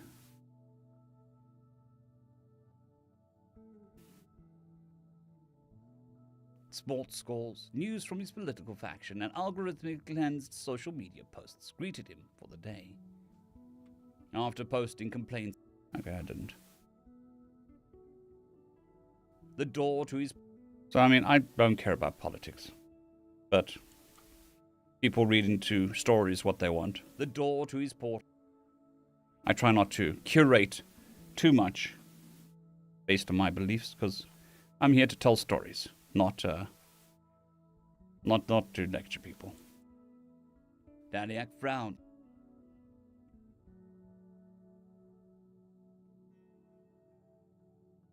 Daliak frowned and tapped a few commands on his personal wrist computer. An automated maintenance bot would be by to address the annoyance. Between the off-center house slippers and now the squeaking door, Daliak's day was starting out horribly. His day only got worse when he scanned his identification,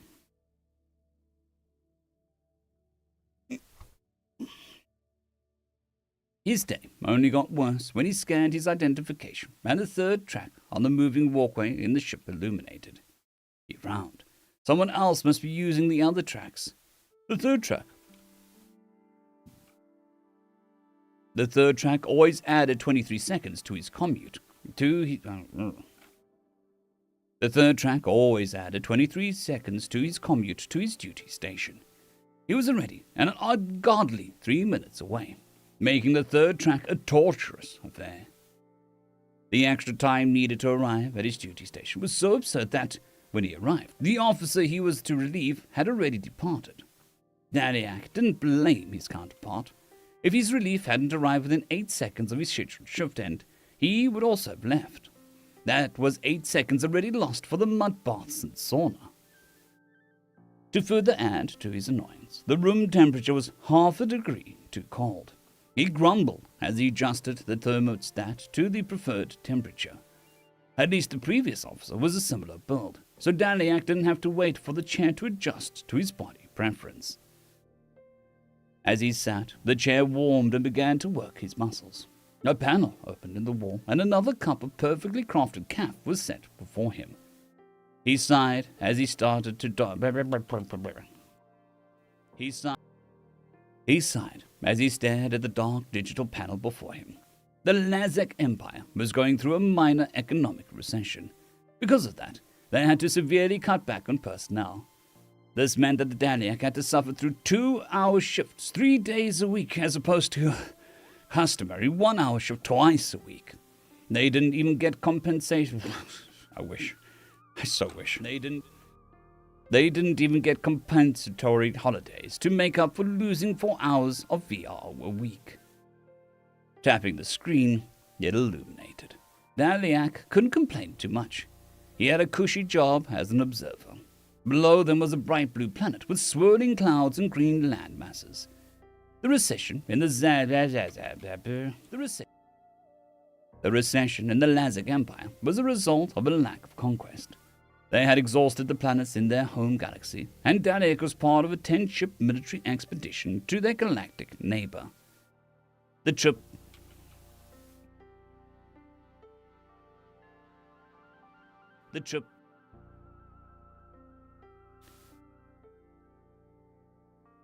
across the deep void was actually quite pleasant. Since he was an observer, the 6-month trip meant that there was nothing to observe. The 6-month trip meant that he had nothing to observe. It proved to be a nice, albeit short interlude from his back-breaking hour-long weekly training sessions back on Kakiki. There were just some things that couldn't be automated, and observing new alien races was one of them. Yeah, very much. The fleet was fortunate when they arrived at the new galaxy. In the extreme outer reaches, they arrived at a star system with a habitable planet. Even better, the planet didn't appear to have advanced life. Peering at the monitor, it was Daliak.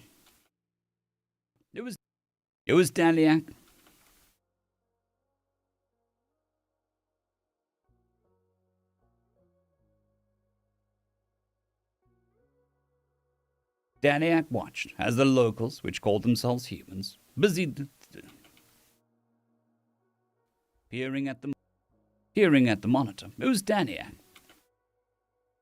Peering at the monitor, it was Daliak watched as the locals, which called themselves human, busied about their daily lives. He zoomed a satellite camera to humans were He zoomed a satellite camera the humans were blissfully unaware of, circling. Such a weird sentence structure. Peering at the monitor, Daliak watched as the locals, which called themselves human, busied about their daily lives. He zoomed a satellite camera the humans were blissfully unaware of, He zoomed a satellite camera the humans were blissfully unaware, circled their planet like a swarm into one of their residents below.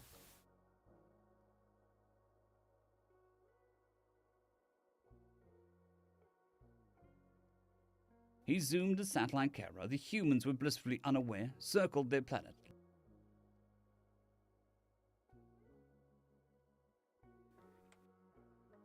You know, it's funny. On one hand, I'm not allowed, I have to read it exactly as is. On the other hand, I have to correct it as well. Somehow manage both at the same time. People get upset if I get something wrong, but they never comment about when I change something to make it make sense. about their daily life. He zoomed a satellite camera the humans were blissfully unaware of as it circled their planet like a swarm into one of their residents below. On the screen, the image of a human male reached down and physically pulled closed a wooden door on his dwelling. He then inserted a flat metal rod into a slot, turned it, and then walked away. Daliak snickered at the primitive life forms below as he followed the male on his journey. He walked a full kilometer by their measure to stand on a curved concrete platform. The platform was abutted next to a pair of parallel metal rails inlaid on the ground. The humans would run wheeled vehicles over these tracks and move masses of their population across the planet's surface. Humans in more remote areas were equally primitive. They operated personal ground conveyances that were still operated by manually turning a wheel and pressing mechanical plates affixed to the floor.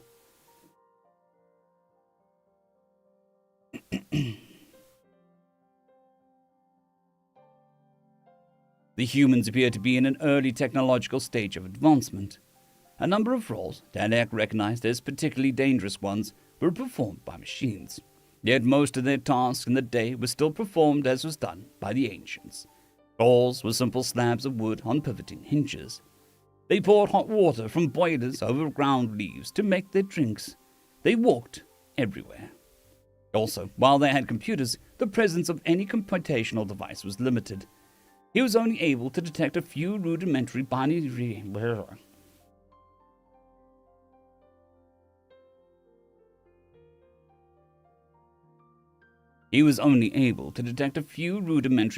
silicon chips in their ground conveyances, and barely more advanced ones in their personal communication devices.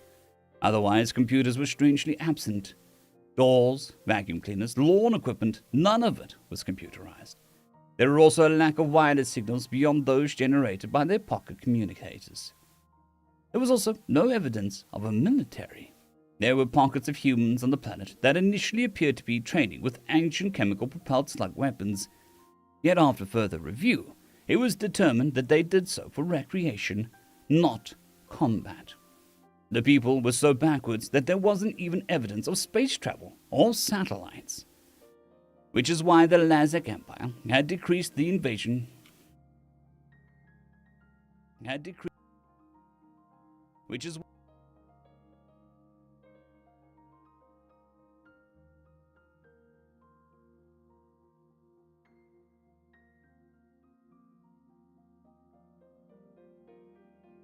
satellites. Which is why the Lazak Empire had decreed that the invasion would start. Daliak would bear witness to the first of many conquests for the Empire in the new galaxy. Daliak opened a new panel and observed the fleet. Landing ships were disgorging from the vessels, while orbital bombardment weapons were primed. The fleet would eradicate a few major cities to be safe, then fly in, subjugate the populace. The risk assessment was so low that a few officers would accompany the legions of robotic soldiers down to claim the world for the Empire. His visions of glory were interrupted when his screen flickered. It was strange. The AI would have caught and filtered out any signal error before ever reaching his screen. Then it happened a second time, and the image on the planet below vanished. On it was the face of a human. Male. The human's pale skin and tuft of stingy fur on its head disgusted Daliak. He wondered how the orbital camera caught such a strange angle. "Greetings," the human on the screen said. Daliak stared in wonder. He tried to move the image and pivot the screen to see who the human was addressing, but the inputs had ceased functioning. "No, Daliak, your system isn't broken," the human said, somehow reading Daliak's mind. Daliak's eyes widened in surprise. "What? How?" The human made a noise called a chuckle. "You look confused." Daliak reached over to a button and requested AI assistance. It ran its protocols and returned systems operating normal. Yet this was obviously wrong. A primitive below had hijacked his station. How did it evade the AI's analysis? "That won't do you any good," Artificial intelligence systems are remarkably easy to trick, the male said again. Daliak didn't just realize the human was also speaking Lazic. I don't understand, Lazic stammered. You're a primitive people. How are you doing this? The face in the screen chuckled again. Oh, we have our ways, honestly. We were watching you as much as you thought you were watching us. Daliak once again felt shock. He wanted to repeat the word how again, but realized it only made him look dim. Instead, he said, You lie. The human shrugged. If you say so. You've been in orbit for 52 rotations. There are 10 ships in your fleet, and you're currently deploying roughly 5 million mechanical combat droids and 20 Lazic officers. That's not possible. You people still walk everywhere. You even close your... You even close and lock your doors by hand, Daliak shrieked, his mind refusing to accept what he was seeing on the screen. The human stared back at Daliak for a moment before speaking. I can see your confusion. You let computers do everything for you, after all. We can't blame you. That would make us hypocrites. Before Daliak could speak, the human continued. Centuries ago, we had our own technological revolution. The advent of the transistor revolutionized our society. Communications, processing, entertainment had exploded into new avenues.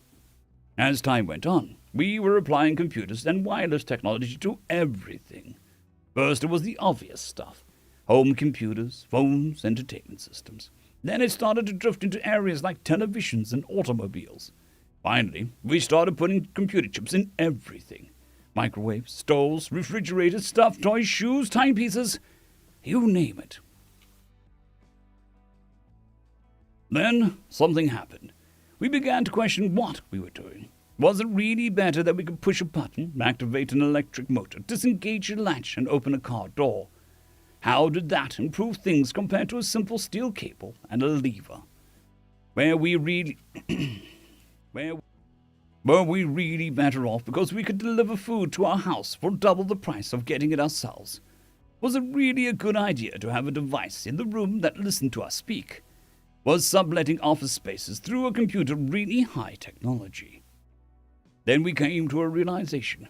We had thought ourselves advanced and sophisticated. We believed that we were better than our ancestors. We rejected their old superstitions, and we believed that we were the masters of the future. And we believed that we were the masters of the future. Yet, it turned out that we didn't abandon religion at all. We replaced it and were worshipping at the altar of technology. Realization didn't come easily. Strange devices would be created and dubbed world-changing when they, in fact, did nothing. Adherents would always excuse a failure to change our lives as simply a lack of development. Time would always lead to improvement. They fell into the same non-falsifiable arguments they regularly accused the spiritual of doing.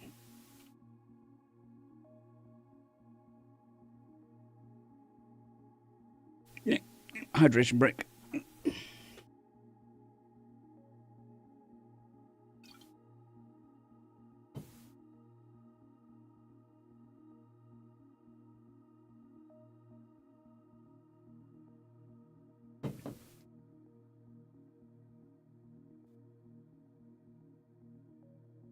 Doing.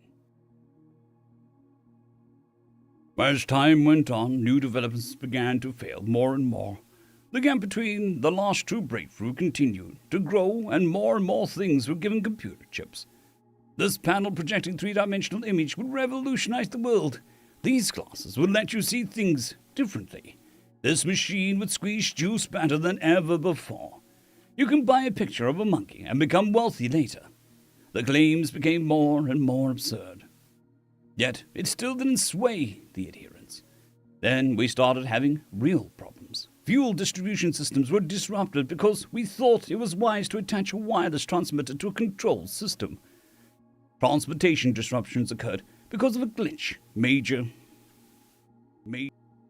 Major company operations were impeded because someone updated a security software, which only existed because they insisted on exposing critical operations to outside communications, was performed incorrectly. Still, there were apologists insisting that it was merely a lack of time and resources that caused the issues. Only when we had our first death did we truly start to question it. When, in a house dubbed as smart, a fire knocked out the electrical system, and the residents burnt to death because the automatic door wouldn't open. The human paused, and his eyes shifted to focus behind Daliak ominously.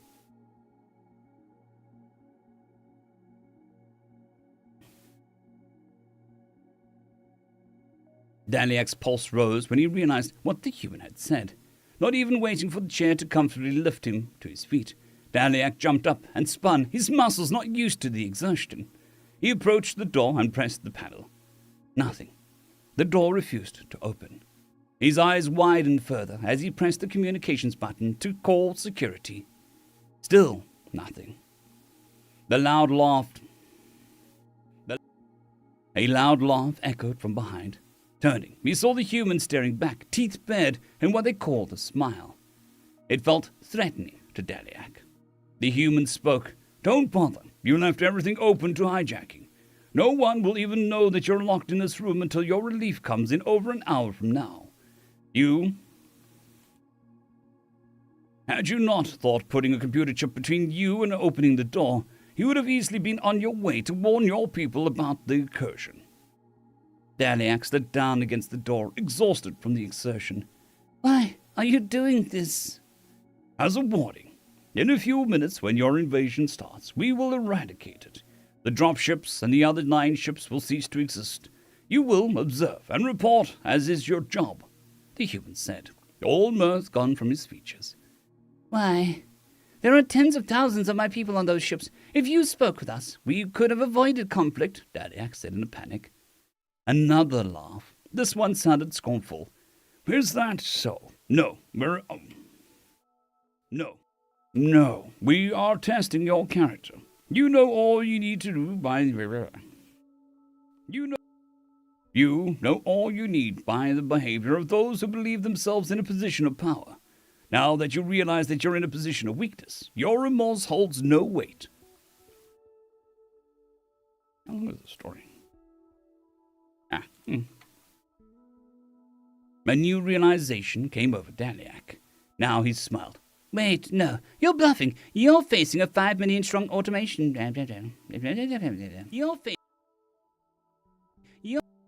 You're facing a 5 million strong automation invasion. You'll be crushed. You have no military."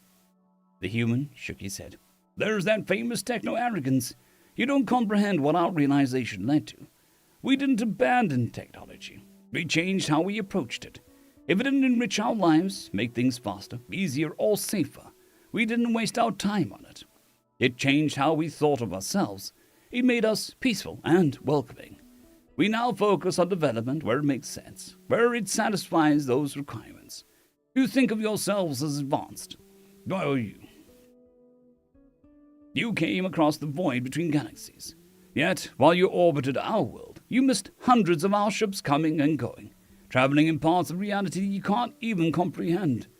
We live here as a filter to protect those deeper in our galaxy from violent outsiders." The image on the screen shifted. Daliak watched as the invasion ships suddenly began to turn around and cluster together. The other ships turned their weapons away from the planet and faced each other. When the mechanical fleet was at the center, the main ships opened fire and evaporated the entire invasion force in an instant. Had you arrived in peace, we would have welcomed you with open arms. Instead, you saw what you thought was a delicate butterfly and decided that you needed to smash it. Return to your people with this warning. The image winked out as the 9 ships opened fire, destroying each other in waves of horrible energy. Humanity sent their message. They aren't an easy conquest. They aren't primitive. It was the Lanzac that were. End of story.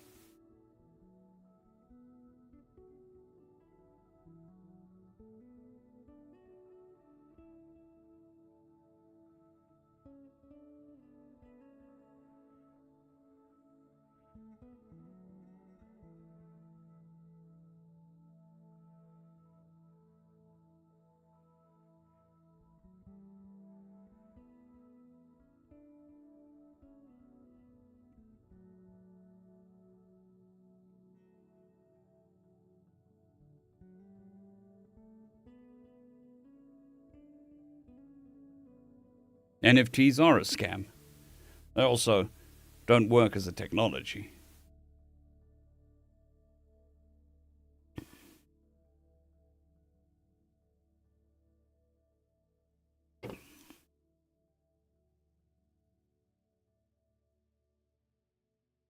So here's my Bitcoin story. When Bitcoin was $100 a coin, I was in South Africa, obviously, and I wanted to buy some. I was interested in the technology. This was like fresh Bitcoin technology. It takes a while to ripple out into the greater world. I had the money. I was going to buy like 10 Bitcoin. But at that time, transferring money out of South Africa was very, very difficult. PayPal didn't work. There was no real services. So short of putting money into an envelope and mailing it, which is also illegal, I could not get Bitcoin. So I did not get Bitcoin.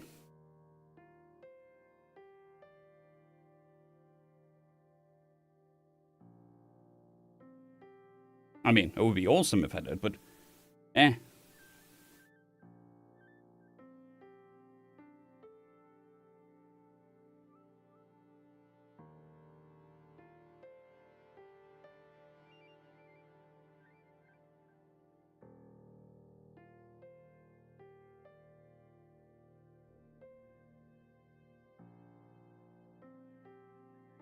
Well, it's a lot easier because of being able to buy stuff overseas. I mean, in South Africa, it's considered a financial service, and that is stupidly heavily regulated in South Africa. But there are more ways around it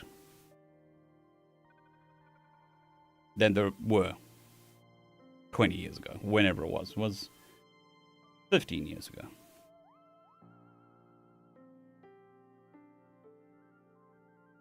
There probably is something called scam coin already.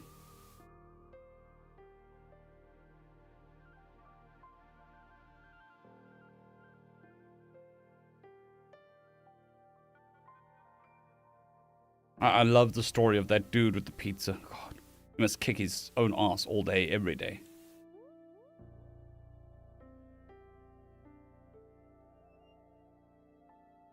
I would kick my ass all day, every day.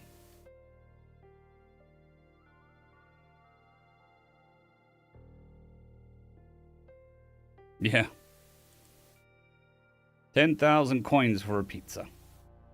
The pizza owner. Love that deal. Oh, 2 pizzas. Oh, well, that makes it worth it. What is that? Like $60 million per pizza?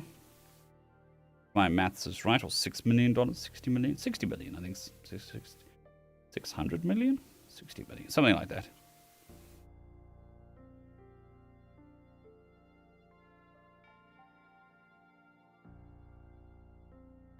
Steam used to take Bitcoin as well.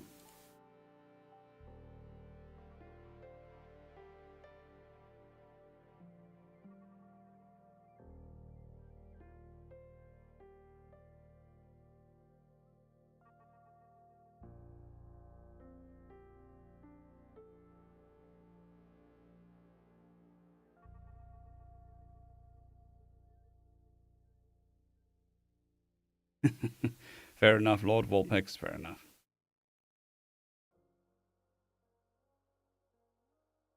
Ah, okay. Well, whoever got the Bitcoin is... I think we can classify them as well off. If they kept them. Or didn't lose them.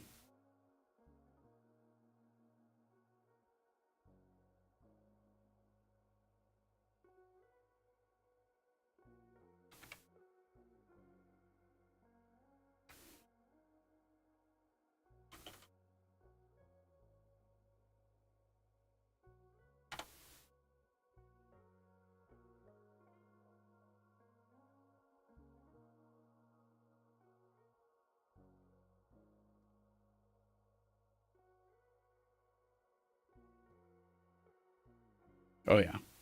Well, I mean, there was that one British guy who lost thousands of Bitcoins on a hard drive somewhere.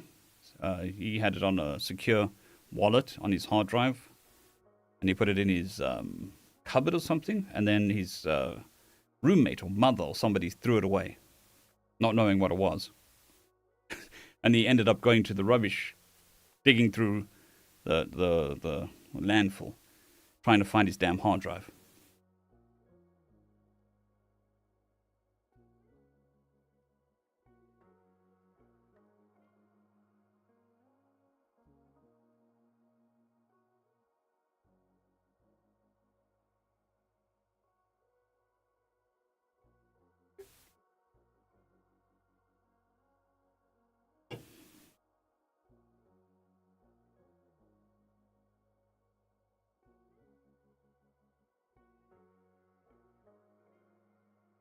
Yeah, fair enough.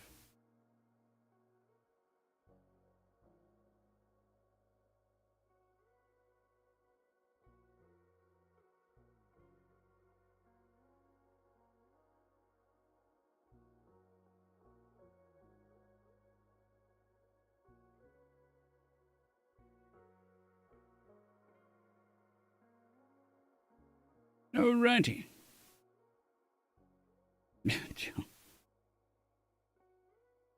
Or Live, Laugh, Life, something like that. That too was also super popular. Next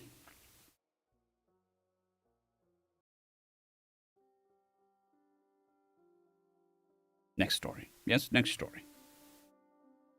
I had a brain fart. My brain just went, ugh. Which it does on occasion. Same as when you walk into a room and then forget. Like, what was I doing?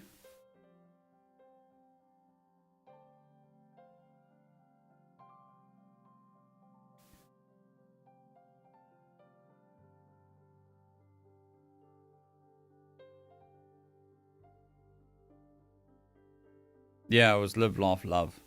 It was a super popular tattoo 10 years ago.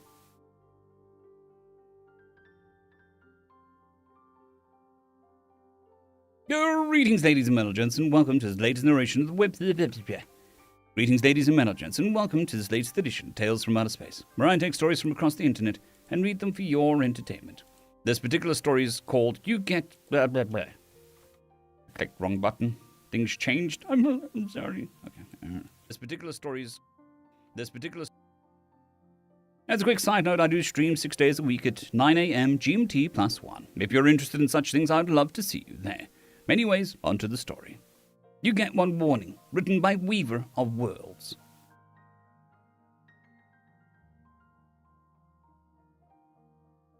"250 years ago, the galaxy had experienced a massive pulse of energy that, being quantum in nature, had permeated every star system nearly simultaneously. The galactic supremacy sensors and computers took roughly half a year to locate the star system from which it had originated, and then only by measuring the slight degradation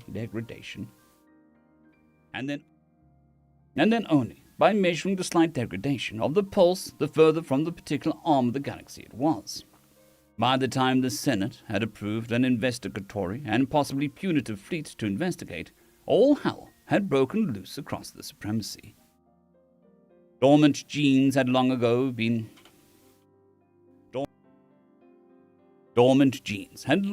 been inactive and identified as junk DNA, suddenly activated in nearly every species, often with violent results. While the supremacy worked diligently to put down these genetic sports displaying various genetic sports. Okay. While the supremacy worked diligently to put down these genetic sports displaying variations ranging from extraordinary strength to the ability to control and generate several different kinds of energy, to the most feared deviation, psionic powers. The Alma invaded from the other side of the galaxy. As a species, the Alma was just over 2 meters tall, hairless, bipedal, with somewhat brown skin and long, thick, universally black fur on their heads. Half-a-meter-long horns projected from their brows and curved back over their heads. They had 2 eyes facing forward, suggesting they descended from a predator stock, and their upper limbs ended up long, highly dexterous manipulators. As a race, they displayed particular fixed abilities reminiscent of genetic sports. These included certain psionic domination powers and the ability to become invisible to electronic recording devices when they so choose. This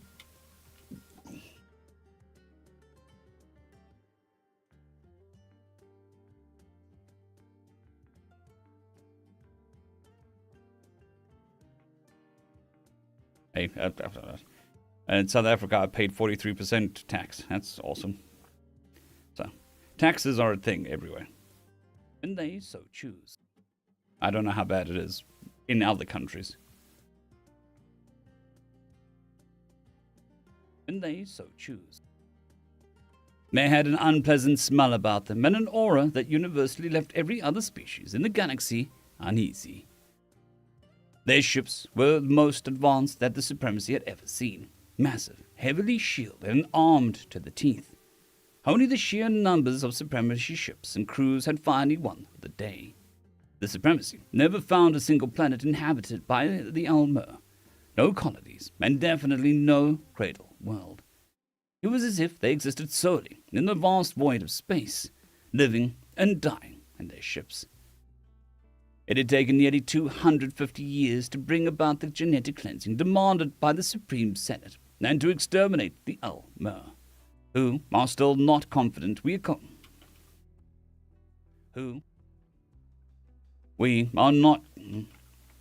still not confident we accomplished the latter, only that they can no longer be found anywhere within the Galactic Supremacy's control.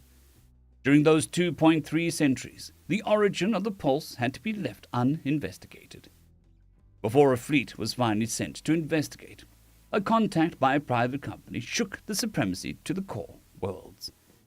A system that had only been catalogued as emergent 500 years previous was now an interstellar confederacy that commanded 25 worlds in stellar cluster located at the spur of the primary and secondary arms of the galaxy. What was more extraordinary was that many of the worlds were around stars that previously did not have planets, or had only inhospitable ones. They called themselves the Terran Confederacy, and they had 100 years previously brought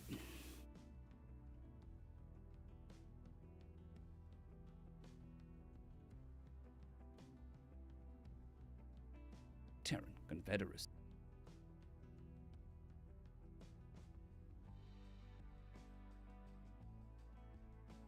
And they had 100 years previously fought an interstellar war with both the Kalb Empire, a race of shape-shifting reptiles who were known to infiltrate and rule other systems from within their infrastructure, and the Kanen Pact, a race of canids who could step outside of normal space/time. Both species were on the Supremacy's list to eradicate because of their genetic augmentations. The war had been long and vicious, and the Terrans had only managed to win with the aid of some other species that we have yet to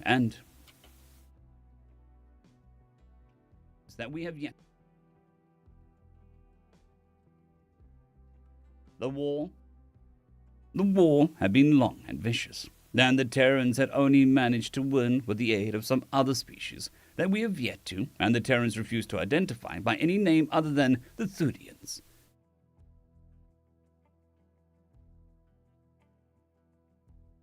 From the Thudians, they claimed they gained the technology to stellar form systems to fit their needs. From the Thudians, they gained the technology to stellar form systems to fit their needs. The first contact did not go well. The Supremacy first met the Terrans in System 864-297-6.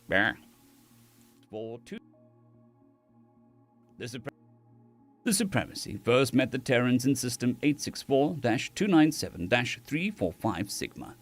They called Polaris. It was over 300 light-years from the cradle star, and the planet rotating it had an orbit of so unlikely timed to its primary stellar variable. Had an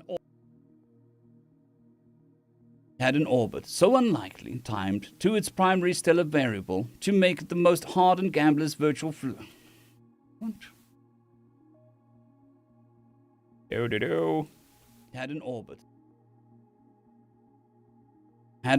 so unlikely timed to its primary stellar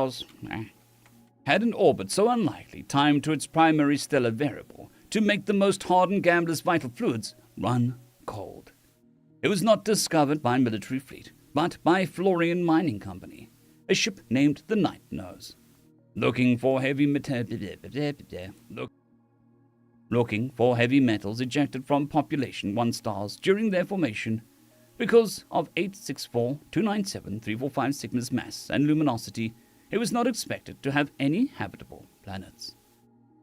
As they drove into real space from Slipstream, their sensors were immediately overwhelmed by a sensor barrage that nearly fried their systems. Suspecting that they were under attack by pirates, they targeted the nearest source of their problem and fired off a 100 petawatt X-ray laser. The sensor probe was vaporized immediately. The Night Nose lost all power instantly afterwards and was boarded. Its crew was taken into custody, and the ship confiscated for investigation. While being interrogated, the captain of the Night Nose discovered that this was a colony of a world called Terra in what they called the Sol System. It was a colony world, and an outer defense system designed to detect and inform their cradle world of any incursions into their territory. After processing the Night Nose's databanks and crew, they sent them back into the void with a message. "We are here, and this is our territory. We will trade with you. We will treat with you. We will trade with you. We will treat with you. But do not come to make war with us, the peoples of the Terran Confederacy."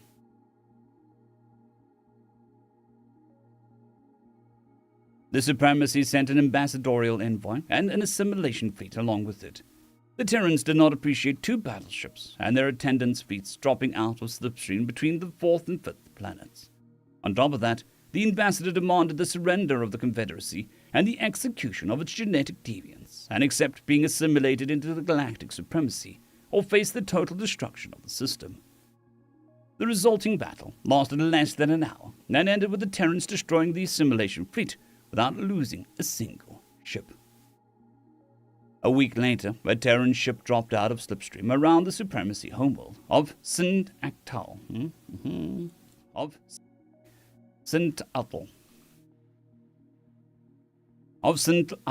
and sent down a landing party of 2. They tore through the Senate Guard like paper, knocked down walls with bare hands, and blasted through forces screens with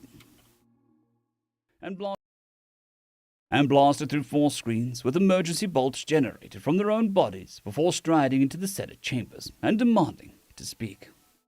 The male, who stood somewhere around 180 centimeters and looked remarkably like a lemur, only shorter and with paler skin and no horns, strode to the podium and took the speaking stone from the speaker's primary claw. The speaker was a massive draconic Rodian. The speaker was a massive draconic Rodian, standing over 3 meters tall with 6 eyes across his brow. He then turned his back on the being no other creature in the galaxy in the right mind would insult, and then addressed the Senate. "The beings of the galactic supremacy. I am Whitney Eldridge, sometimes known among my people as Pinnacle. I am here to address our grievances with the body for your unprovoked attack on Earth and its colonies. We warned you not to bring your war and silly prejudices to our system. We sent your first vessel back to you unscathed, as we felt that initial contact was a misunderstanding. Then you sent a fleet to Earth demanding that we surrender our sovereignty and execute our citizens, or you would destroy our worlds." He then set a holoprojector down on the podium. After a short delay, the device hacked into the media's feed of the chambers before displaying a holographic image of the fleet arriving in the Sol System. The device played the ambassador's message as the fleet opened its gun ports. Within moments, the Terran vessel simply appeared atop the Supremacy fleet and began to fire. The first shots caught the lead battleship, the Assimilator. Then the destruction really began. Small skirmish ship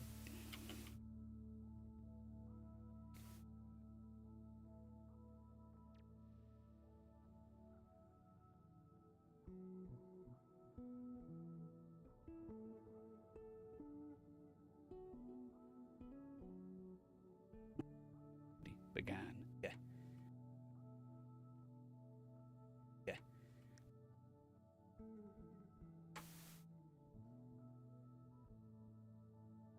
Small skirmisher ships made pinpoint strafing runs on the other vessels, then landed on them, reconfiguring themselves into giant bipedal combat craft that ripped the hull plating apart and tore their way inside them.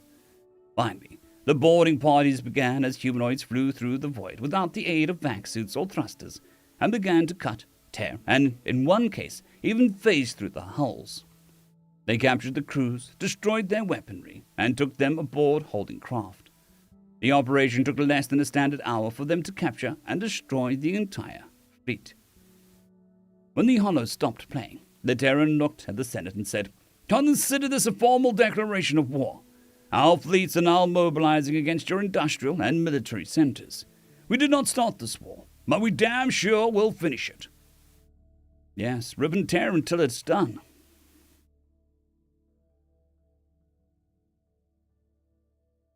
And with that began the largest interstellar war in the galaxy's history.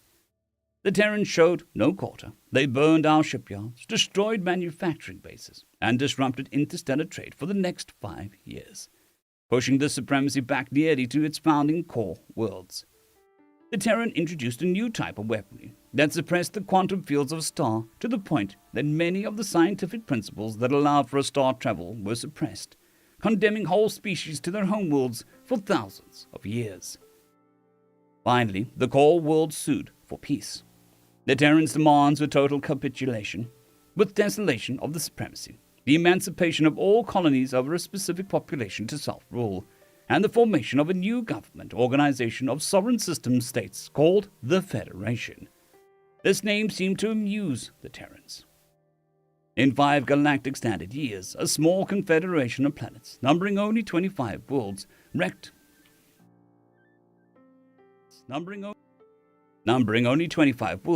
an empire that had stood for over 5,000 years and forced it to change. The Confederacy has since refused to join the Galactic Federation, but has been willing to trade partners. But has been willing to be trade partners and make mutual defense treaties. In an attempt to forge both, the Federation has sent an envoy to Terra. Now, we'll see if the Terrans can wage peace as viciously as they can wage war. End of story. Up-dooty-doot.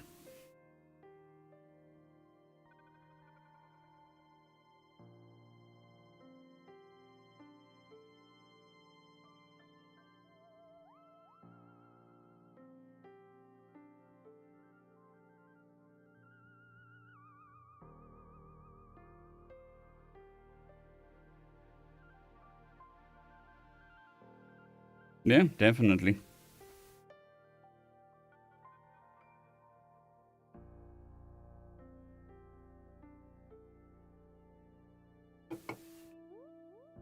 Boomer juice.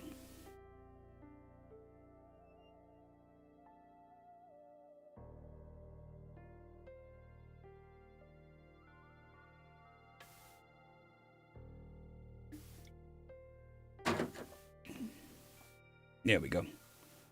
Another valiant can sent to the afterlife.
Junking them. If I tried making a pyramid, it would probably be like the 6th biggest pyramid in the world. But I would like to point out that I am not an addict in any way. Not an addict. Not an addict. Oh, excuse me. Yeah, I just chuck them. I know, many years ago, when Monster first came out, I built a thing around my screen with the cans.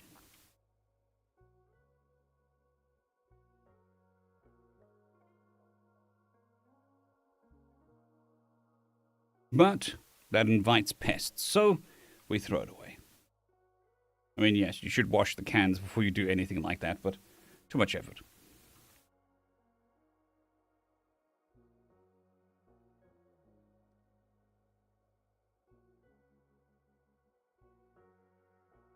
It's an homage. It's a tempo. All praise the booba juice.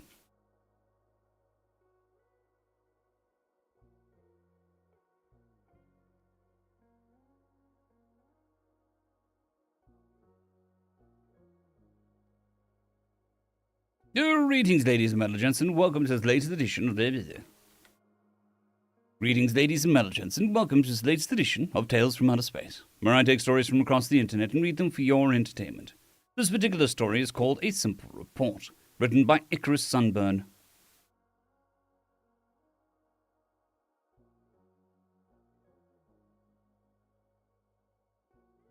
Combined Investigation Statement, Record 223059. Incident pertains I-329-9974. Subject, Gisela Jessie Calvallo. Hanuk S.A. Romba, Imbilki.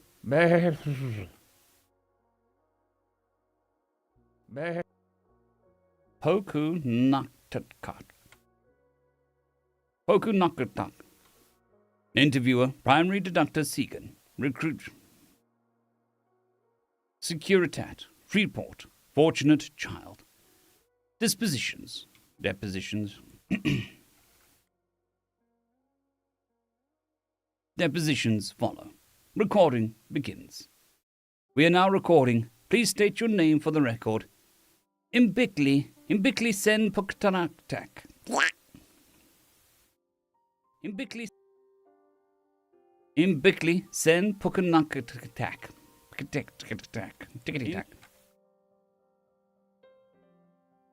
Imbikli Sen Pukanakatak. Thank you. Mother Imbilki, I understand I do not bear the title of mother anymore. My child is gone now. He is gone, and the only solace I have left is the lingering taste of the blood of the shirt-spined belly dragger that took him from me. Imbilki, please breathe deep breaths. This will be over soon. I smell his death with every breath I take, so believe that I breathe deeply, Deductor. Believe I savor the sounds of the last breath he drew, bubbling out of his chest, while I tore his insides out. Officers, please take her someplace quiet to compose herself. Believe that I will tell you nothing to help you lay blame on that human, you faithless, crawling, spineless, half-limp feck. Recording ends. Next recording. Good morning, Charles. Hope you're doing well.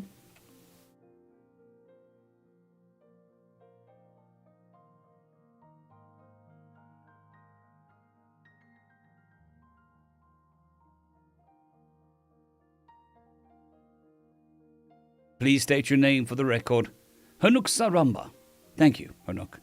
What is your position aboard the Freeport? I am the gravetics. I am the gravetics technician. Thank you. According to your preliminary report, you were present during an altercation yesterday between a human and one Harusan Shund. Harsafan Shund. It was between a lot more than those two, but you did see them fighting. That wasn't a fight, Deductor. A fight usually isn't a foregone conclusion before it starts. That was a well-deserved execution with a little bit of struggle beforehand. Feka deserved every second of it.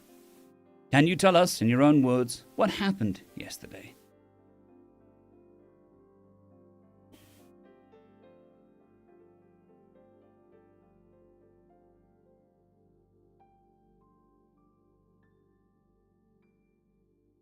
Har, har. Har, har, har, har.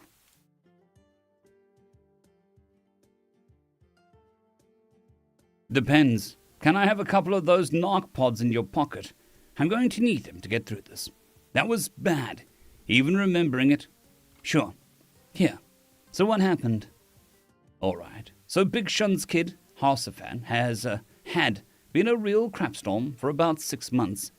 His dad runs most of the organized rackets on child. Has for years. Somehow, I didn't know.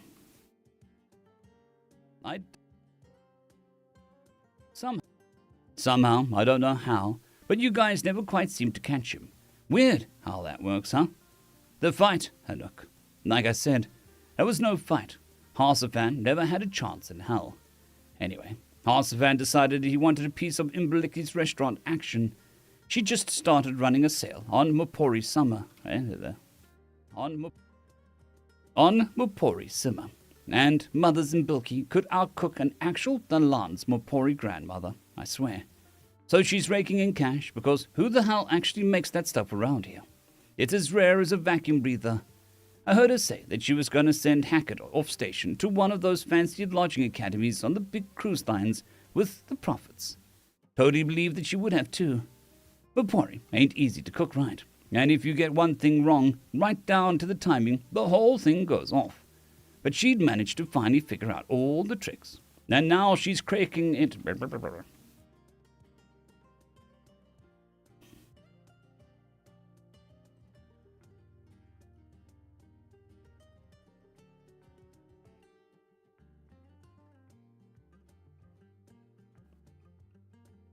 All the tricks.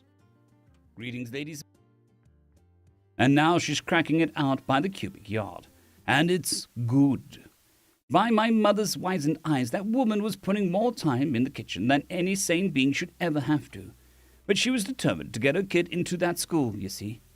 Anyway, Harsafan comes swaggering in with 3 big Shun's men's backing him up, and starts, like an idiot, outright threatening in bulkily. And then, when that doesn't work, he threatens to hurt Hackett. Imbicky whipped around with that ladle in a minute, with the words left in his mouth.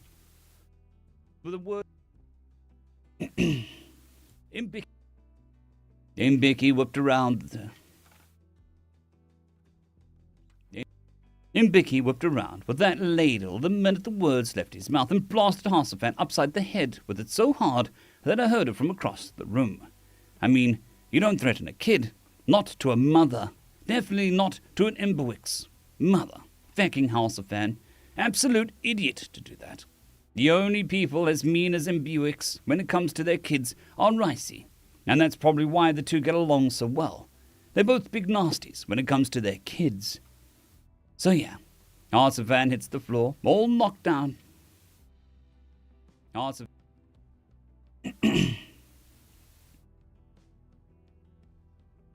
Good morning, Tommy K77. Hope you're doing well.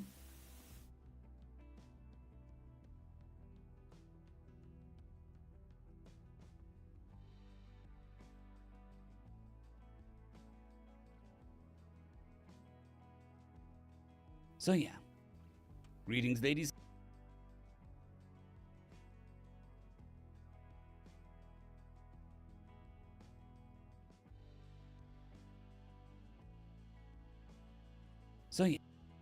So yeah, Harsafan hits the floor, all knocked around like a crappy bookshelf, and Shun's goons grab her and haul her over to the counter, right? Well, here comes Hackett from around the corner, fast as a blink with a knife, and he absolutely slams it into one of those guys' legs. Didn't even hesitate. Crazy little sucker defended his mother like that before he even was old enough to think about making eyes at a female. That guy goes down hard, because it was the whole damn chop knife in his leg up to the hilt. Hackett hit him with so fast, Imbilky's scream had already gnawing. Hackett hit him with it so fast, Imbilky's screaming and already gnawing the other guy's arm to bits and clawing his face up to get him to let her go. And the third guy is getting Harsafan up off the floor, yeah? Well, when that worthless bastard unfecks himself after the nasty hit, he manages to grab Hackett by the throat in the confusion and picks him up and throws him. He threw a fecking kid. I mean, yeah, it's an Imberwick's kid, so you don't hold on to that. So you don't hold on to one that doesn't want to be held, but it's still a kid.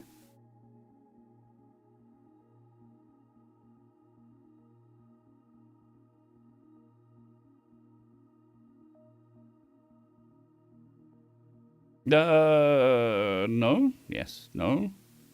Charles, I'm not sure.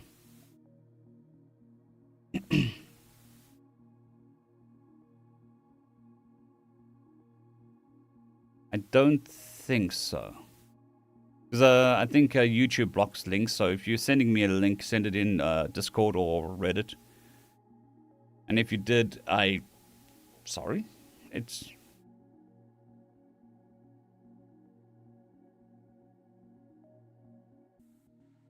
Oh.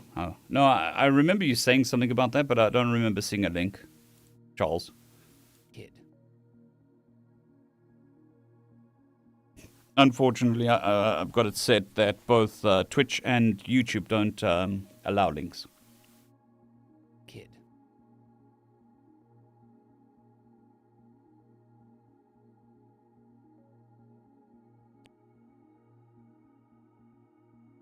I mean, yeah, it is an Imbuix. No. I mean, well, I'm pasted back against the wall because, like hell, I'm getting involved in that. Every person involved so far could snap me in half like a twig. I was smacking the fecking security tag summons button as hard as I could, but I think it was broken, that shop. Half the systems on this heap is broken, but the hell of a time to find that out. But I see Heckett go flying, and then there's Jessie from out of nowhere, snatching him out of the air. I don't know where she came from, must have been in the restaurant the whole time. She does that, just blends in, and you don't notice her unless she wants you to. Well, anyways, she catches him and sets him down, and I hear her tell him to stay down. And then, feck deductor, there was a lot of screaming. She doesn't come up behind the guy.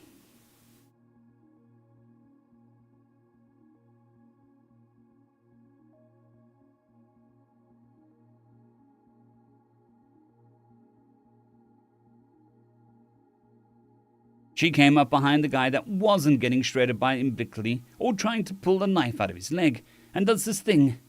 She grabbed his leg and kinda curled up around it and rolled, and I heard something snap, and that was the first scream, and then a thud and silence.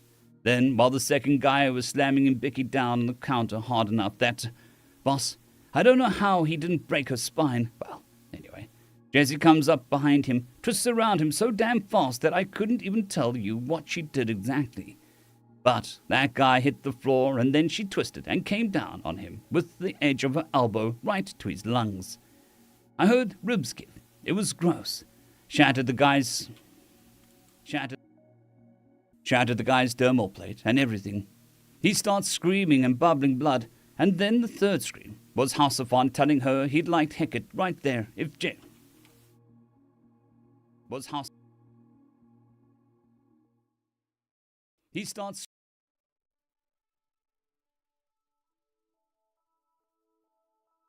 screaming and bubbling blood, and then the third scream was Hossafan telling her that he'd kill Heckett right there if Jessie didn't stop. He had the kin pinned down on the table, and he had this hand pike like his dad used to use pushed against Heckett's back, and the poor kid guy, and the poor little guy was just snarling and struggling. He was a brave kid. So, anyway, at this point, I've already started recording this, and you saw what happened next. You don't need me to tell it. That monster is fighting back.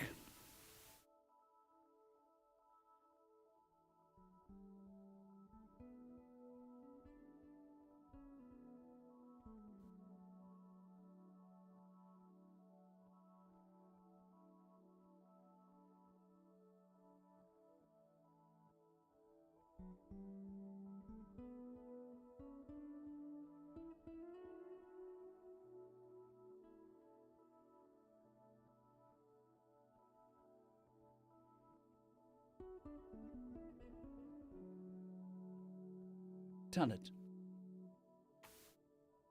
I need you to keep going, Hanuk, for the record. Feck! Fine.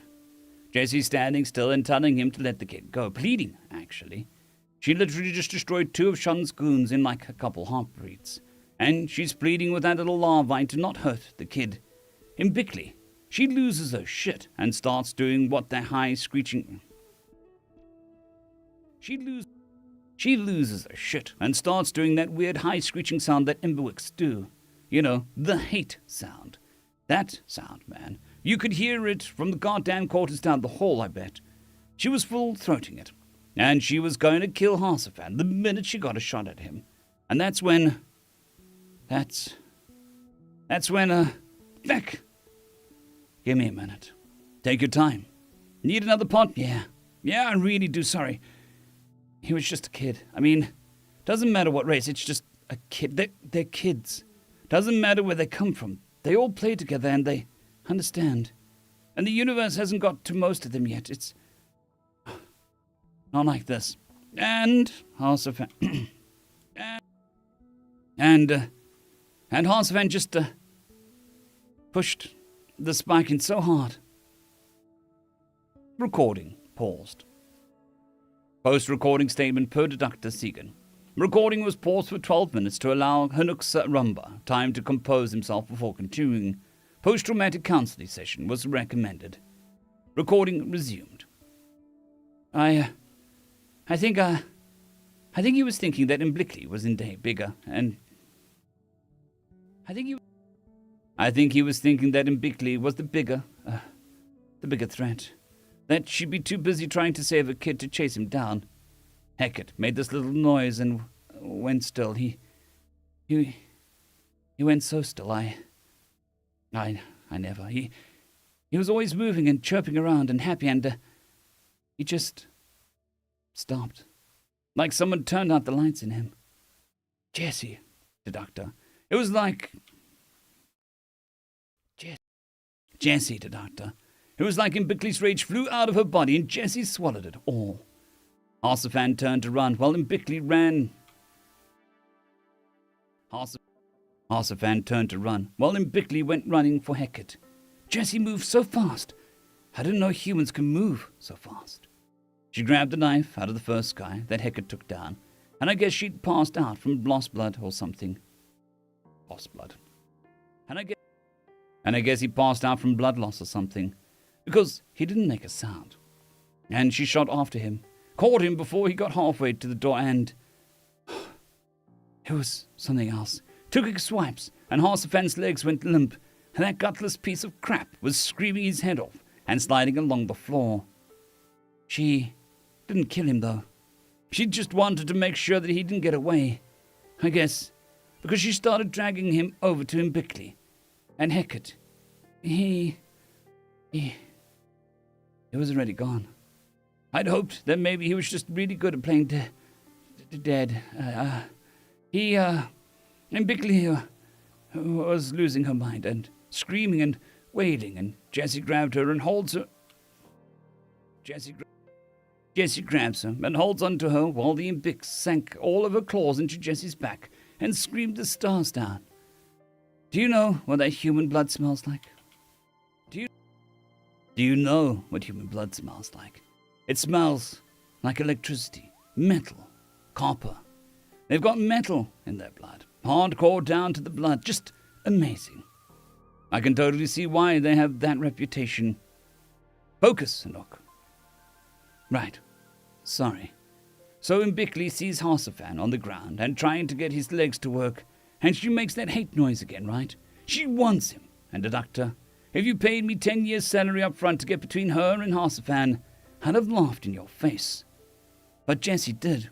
She held on and said, what do you want to do with him? Imbickley said she wanted to hunt him down so that he would die terrified, but his legs were ruined. And I saw Jessie smile. Human smiles are kind of weird, because they show teeth, but they're not hunter teeth, you know. So it's not bad, but just weird. But boss, in that moment, as far as I'm concerned, Jessie had the biggest set of meat rippers on the station. Not literally that, but that smile wasn't even sort of friendly. It was wicked. That's the word. Wicked. The doctor. She grabbed a row of string light cable off the wall, pinned Harsafan down, and tied it around his middle, and then took out the end of the kind of... and then took out the other end of the kind of wrapped it around his shoulder. And then took the other end and kind of wrapped it around her shoulders. I saw her get down on all toes and fingers and crouch up like she was going to sprint. I saw Mbicky hiss Hecat's body. I saw Mbicky kiss Hecat's body, and then she looked at me and told me to guard him. Can't say no to a pissed off Imbikowicz, you know. Then she crouched down like an Imbwix. Then she crouched down like an Imbwix do when they're about to chase down life, prey, and I knew what was going to happen. I'm just glad that I couldn't see the next part. Jessie took off, dragging him behind her and bouncing him off the walls, and Imbickley went tear-assing after him, snarling the whole way. And they were out of sight before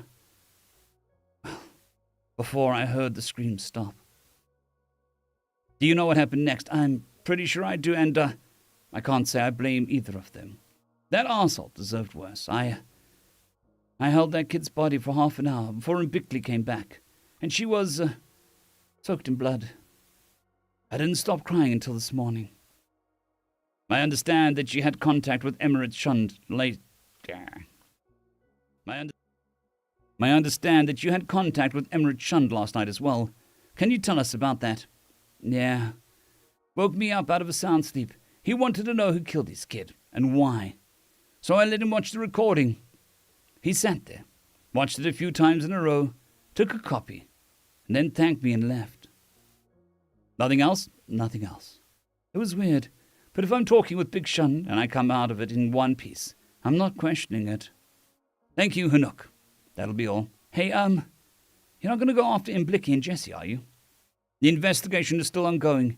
We don't know yet. The doctor, look, you've always done right by me, so, be careful, okay? I thought Big Shund was the scariest thing on the station before yesterday. I've seen so much scarier now. That'll be all, Hanuk. You're free to go. Later, the doctor. Recording ends. Next recording. Please state your name for the record. Jesse Cavallo. You're currently a resident of Fortnite. You're currently a resident of the Fortunate Child, for now. Can you tell me what happened yesterday between yourself, Harsafen Shund, and Imbickley Pernakatak? And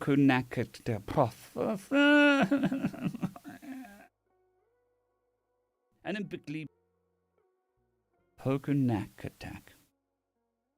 And Imbickley Pokanakatak. Someone fecked up. Can you please recount the events of yesterday to the best of your recollection? Okay, someone fecked up bad. Jesse Cavallo, are you refusing to cooperate with this investigation? I've answered your question twice, even added detail the second time when you asked. Miss Cavallo, you know you are not being charged with this time, correct? Obviously. Would you please comply with the request for information in greater detail than someone fecked up bad? Arsafan tried to be his dad, got in over his head, killed an Imbawix kid in front of their mother. He lived exactly long enough to regret that. You have a video of this crap already. Why are you grilling me? Arrest me or let me go, Jesus. It's like you guys think you're real cops or something. Miss Cavallo, what? What exactly do you think you're about to ask? Exactly what information do you think I have that you don't already fully understand after yesterday? Miss Cavallo, you are free to go. Please notify the Securitat when you're finally... Please notify the Securitat when you'll finally leave.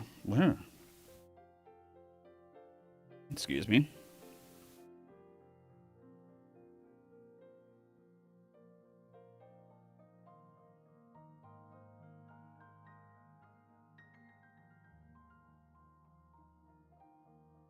Well, at one point, a couple of years ago, I thought the authors were just going out of the way to make me say the most ridiculous things. Which, to be fair, some authors currently, that's their mission. Securitat. Greetings there. You are free to...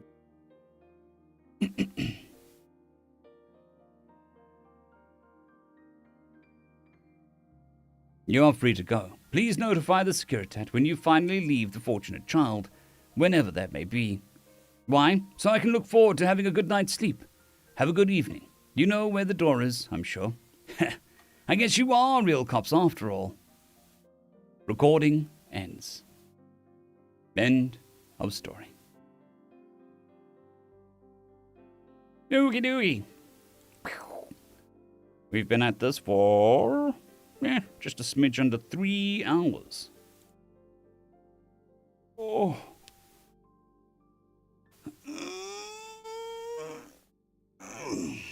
Big stretch.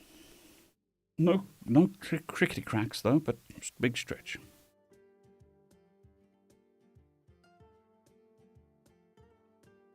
Alrighty, right. Okay. We need to knock that off. I'm not going to be doing another story. My concentration is now used up for now. So, that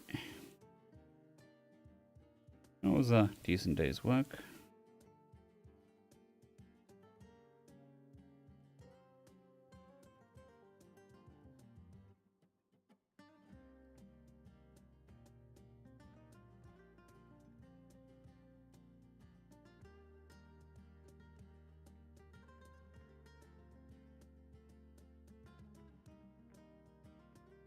Alrighty.